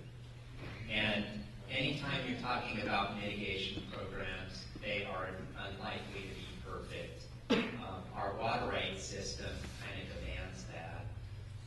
But it's water rights markets can be helped by other supplemental mitigation projects and markets. So there's an example that we have a couple in Upper Yakima and Kittitas County, but one is coupling a floodplain restoration project that's designed to fix by putting large woody debris on a 94-acre floodplain, which is part of the property that Bill was referring to that was acquired, gave Yakima Nation and DPA a place to put a project that would restore the floodplain and get some of that hydrologic function that supports base flow. Well, what's common to all of this? The problem we're working on to try and restore flows and protect by not allowing new uses is that base flow primarily. And so if you can take a water rights market and you can figure out how to do supplemental projects around floodplain, which you've got a lot of floodplain here and a lot of big parcels and a lot of opportunities, and you can come up with a way to quantify those benefits in low flow periods, where you're extending that base flow and improving it. It may not be a water right, but everybody I know in the community is willing to nod approvingly at an imperfect but good mitigation plan that accomplishes the objective. So that's a place to start. We don't have a good system yet to account for that legally, so those are hard pressed in court. But the key is, don't let it go to court. Satisfy that surrounding audience so you don't have a bunch of litigators on your hands. You just triggered another thought to me. Another technique or mechanism that I've seen work in other contexts that are maybe not this difficult, but where there's resistance and lack of confidence in how something would work, is when you're trying to set up a solution, maybe just try a temporary setup. Just do something for 5 years. Because I think when stakeholders are reviewing a proposal and saying, am I for this, am I against it, what are my concerns, how does the proposal affect me? If it's a forever solution that's going to be in place in perpetuity, people, the concerns are a lot more dug in, there's a lot more at stake. Whereas if you just have a deal that's going to happen for 5 years, and I'm just picking that number out of the air, if you just do a short-term deal and you develop a track record and some knowledge, and the risk is lower because it's only for a short term, sometimes that can demonstrate confidence and illuminate flaws and kind of defuse some of the stakes. All right, I think we'll leave it at that. We're at our 5 o'clock hour. First of all, thanks to Bob, thanks to Adam for being here today.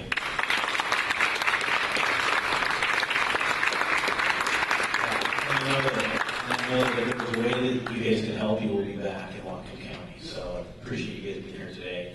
A number of people helped set this event up, Sue and Becky and Rebecca, probably primarily. So thanks to you guys for all the work.